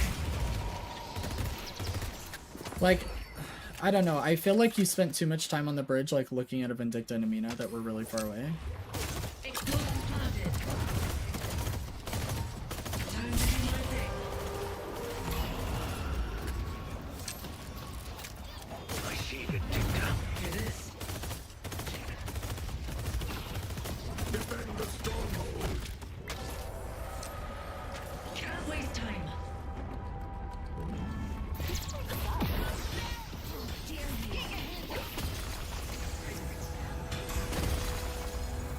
Okay, I thought he was gonna die way quicker there. That's understandable. Beautiful work, Holiday. Need to be careful. I'm all alone.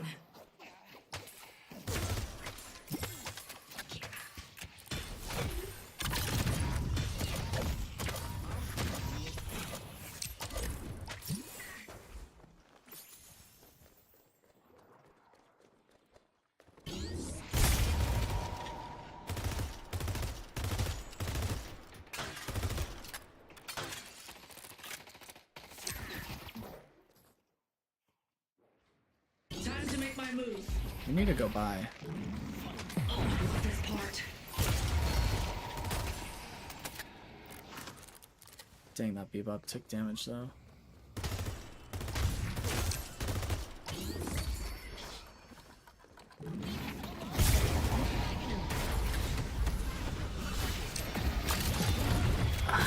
This fight with 9k souls just feels really bad.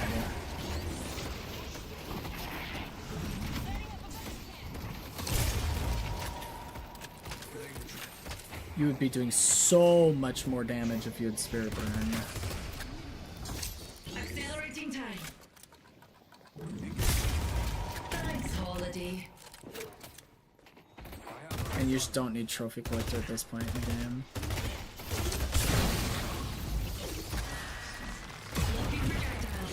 So, I don't know how much of a problem this is or if this is just a one-off, but because I haven't noticed it the rest of the game, it's just right now.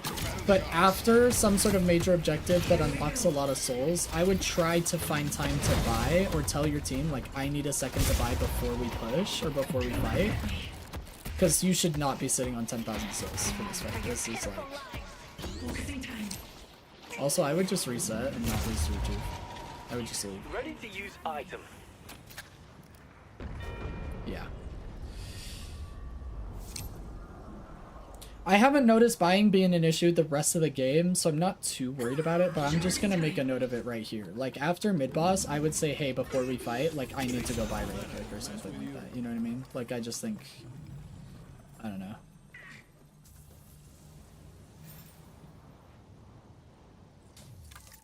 Take.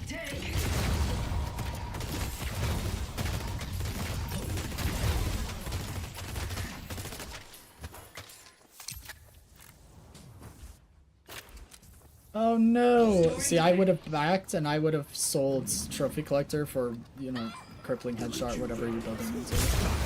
I will lead by example. I think I kind of forget I'm allowed to sell items sometimes. Yeah, that's pretty bad.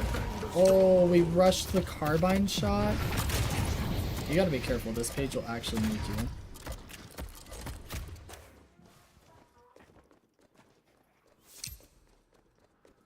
Take your time with the Carbine shot.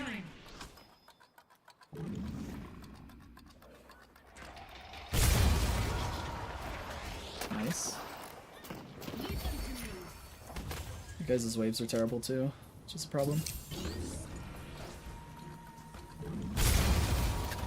Samurai says, I love Carbine pair though, such a good time. Seen so many people focus on Carbine and forget her gun does million damage. Yeah. Well, I mean, her gun is like most of her damage a lot of the time, but because people focus so much on her Carbine in these builds, Carbine ends up out damaging it, but her gun is just so much sustained damage. Alright. So, a few things to recap here, FJ, that I would go over. The first thing is, during lane, I would probably use my Carbine to apply pressure, allowing us to kill the minions first. So, while they hear the audio cue, if they're hiding from you, just start punching minions. The other thing is I wouldn't use it before the minions come out. Just make sure that, you know, they have something to pop out behind cover for, aka your minions. When your teammate is playing really aggressively, I would play close enough to assist, but I wouldn't assist if he's inting like under tower. But like if he burns a parry or something, you can be close enough to help him with parry. You don't need to be on bridge when he's like basically under tower. I also wouldn't get tunnel visioned on one target, so just because the belly is running at you, don't forget the Yamato's 1 HP and hasn't reset. Last thing for lane is probably going to be timers. Actually, 2 more things for lane, sorry. One is timers. Like, I want you to be on time for bridge buff, so every single wave I want you looking at minimap and clock, and then the rest of the game it's anytime you have soul source or downtime. So if you're moving around the map, or if you just cleared a camp, or if you just cleared a sinners, or you just got a wave, minimap and clock every single time. I want you more aware of when bridge buffs are spawning. I want you to be at bridge buffs or calming them to your teams. Like, if you can't get to bridge buff because you guys are under a lot of pressure, you tell that to your team so another lane can try and get to your bridge buffs. And then the second thing is I would like you to try and adapt your build to situations. Like, headshot booster is really nice in lane, especially for Paradox. And because of that burst fire, you just have a high probability of actually proccing it. And especially against somebody who has to be close to attack you or get any sort of trades going, you can just constantly poke them with headshot booster and carbine from distance, and they can't take positive trades against you with it. So something to consider is, like, think about who you're laning against and whether you can maybe change up an item of your build or something to make it more effective. I would just keep that in the back of your mind. Throughout the mid game, I feel like you're doing really well. I would like to see you ult off of Carbine more often. I highly suggest watching Lomain's pro VOD review of Paradox, or any pro player playing Paradox right now. They mostly all do it, but I would like to see you hit 3-2 ults like as often as possible. So what you do is you hit Carbine and then you hit shield ult instantly, so that when you swap them through the silence. I would practice it a lot beforehand. I would actually suggest you practice it in your hideout, like maybe do that combo 10, 15, 20 times before getting into a queue, because it isn't easy, but it is highly effective. And you do it whether you hit the carbine or not. It's just if you think the carbine's going to hit. So like if I take a shot, usually you have some sort of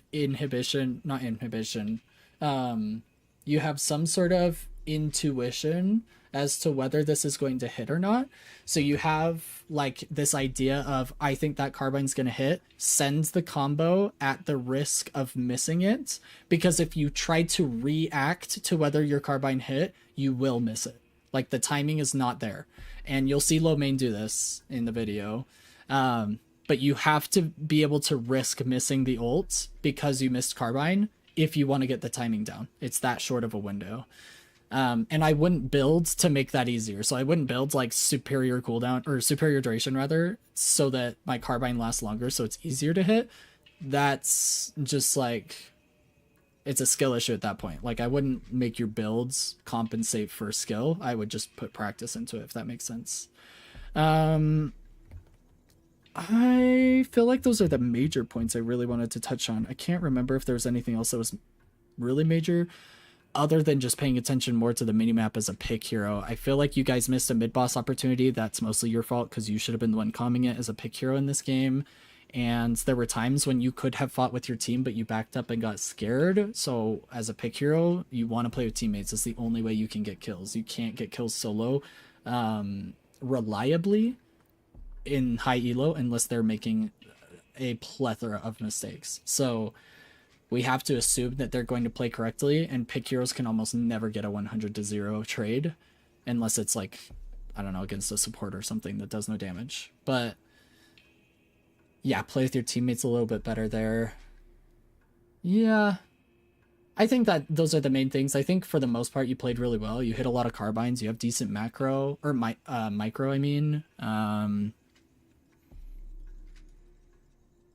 I think those are the main things that would help you rank up the most, or the things I would have you focus on first, and then buying probably after major objectives. Like after mid-boss, ask your team for time to buy. Like if they're not contesting mid-boss and you're forced into a fight, like during rejuve crystals, if you guys get rejuve crystals for free and you're not fighting, I would definitely try and buy and sell items to buy if you need to open up slots for better items. Because you fought like the last 6 minutes of that game or so with like thousands of souls, up to like 10 or whatever. yeah, do you have any questions? Those are the main things. Sorry, usually I give notes so that this would all be like more concise and we can talk about it and you have something to remember. And I just kind of like threw a gazillion things at you. But do you have any questions about the VOD review or anything that I've talked about? Or how are we feeling? Do you feel like it was helpful?